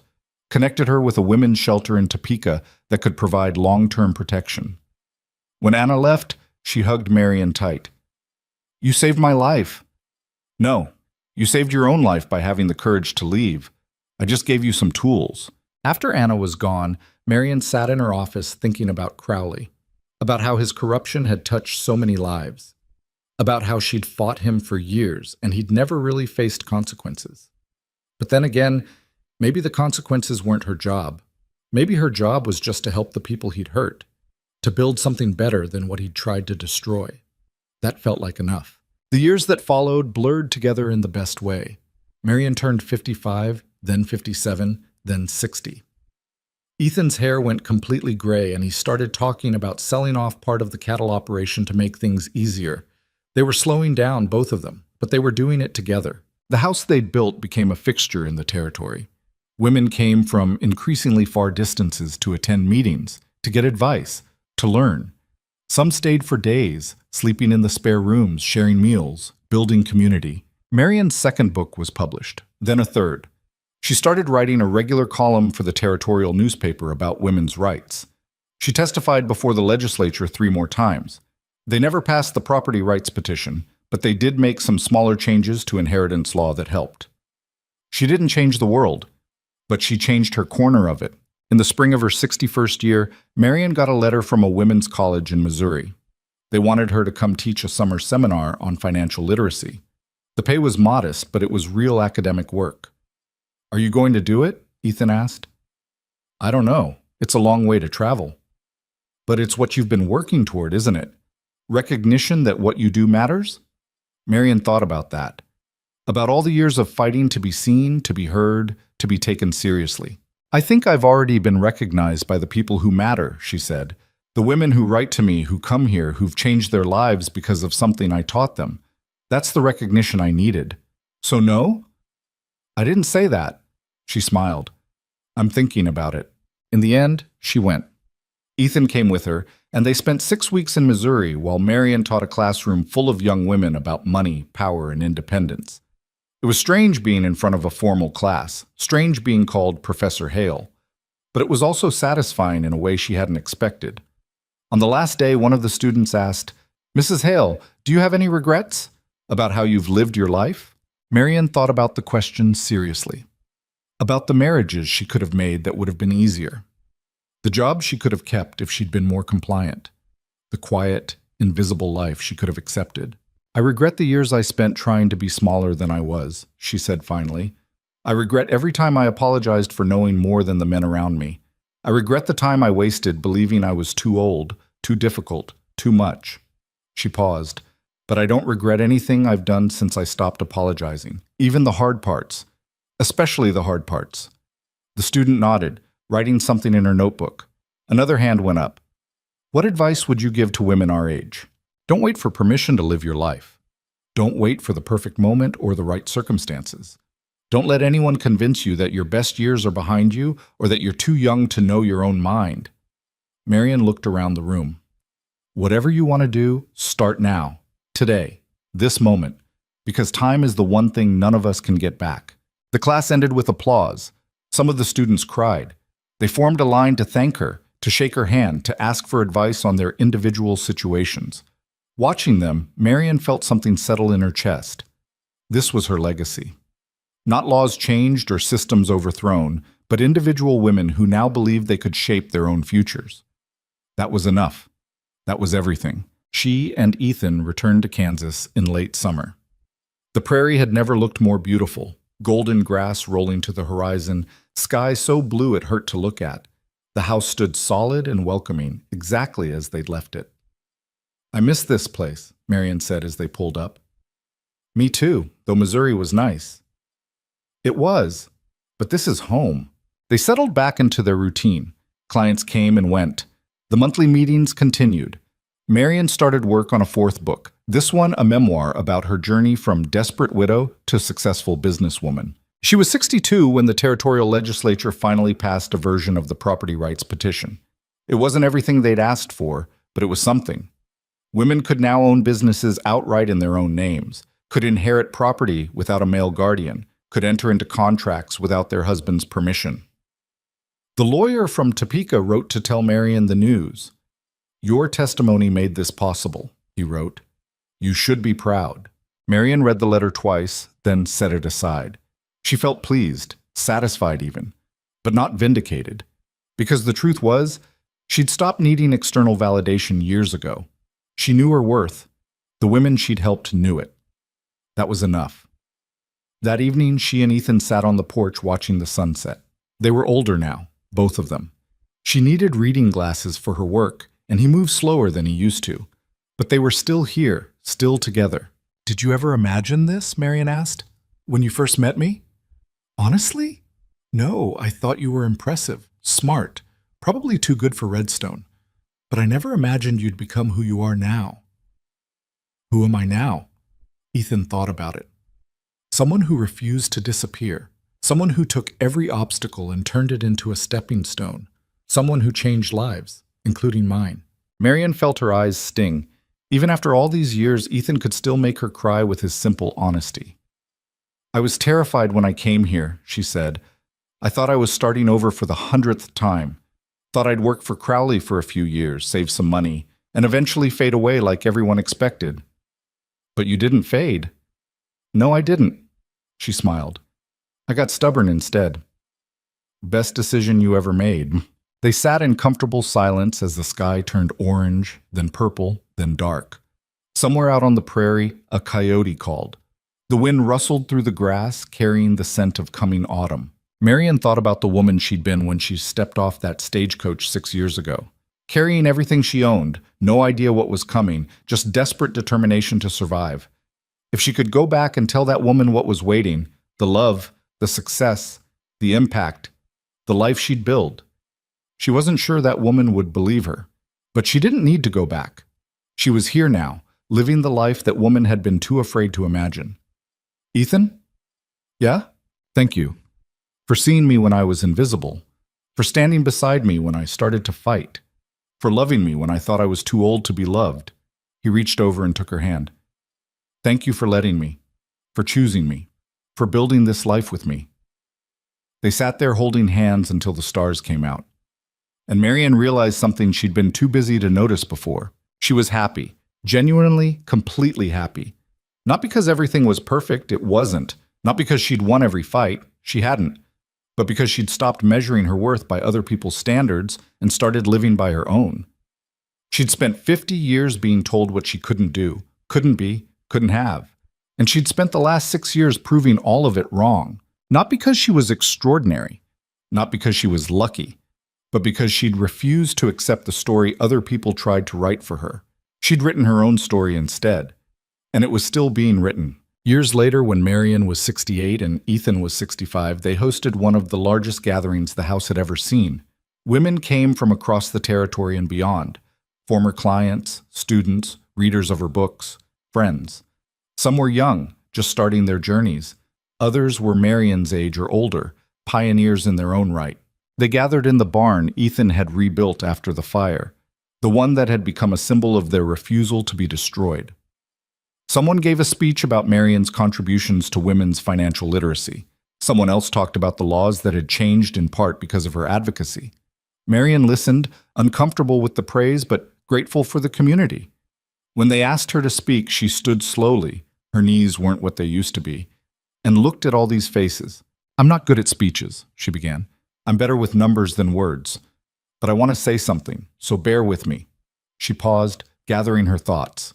"When I was 50 years old, I thought my life was over. I'd lost everything. I had nothing. I was invisible to everyone around me." She looked around the room. "What I didn't understand then was that being invisible gave me freedom, because when no one's watching, when no one expects anything from you, you can become whoever you want to be. I didn't start out brave, I started out desperate. But desperation and courage look the same from the outside. And eventually, if you keep moving forward, Desperation turns into determination, and determination turns into strength. You don't have to be perfect. You don't have to have all the answers. You just have to keep showing up, keep trying, keep refusing to disappear. That's all any of us can do. She sat down to applause that echoed off the barn walls. Ethan squeezed her hand, and Marion felt the weight of all these years settle on her shoulders. Not heavy, but solid. Real. She'd lived a life that mattered, not because she'd changed everything, but because she'd changed something. And in the end, that was the only thing any of them could hope for. That night, after everyone had left and the house was quiet again, Marion stood at her office window looking out at the prairie. The moon was full, turning everything silver and strange. Ethan came up behind her, wrapping his arms around her waist. They stood like that for a long moment, two people who'd found each other when neither was looking, who'd built something neither could have built alone. "Any regrets?" Ethan asked softly. Marion thought about it, about the battles fought and lost, about the victories that came too late or not at all, about all the things she'd wanted to change but couldn't. "No," she said finally. "Not anymore." Because the truth was, her greatest chapter hadn't ended when she turned 50. It had just begun. And she'd lived it fully, fiercely, exactly as she chose. She was Marion Whitcomb Hale, widow, bookkeeper, author, advocate, teacher, wife.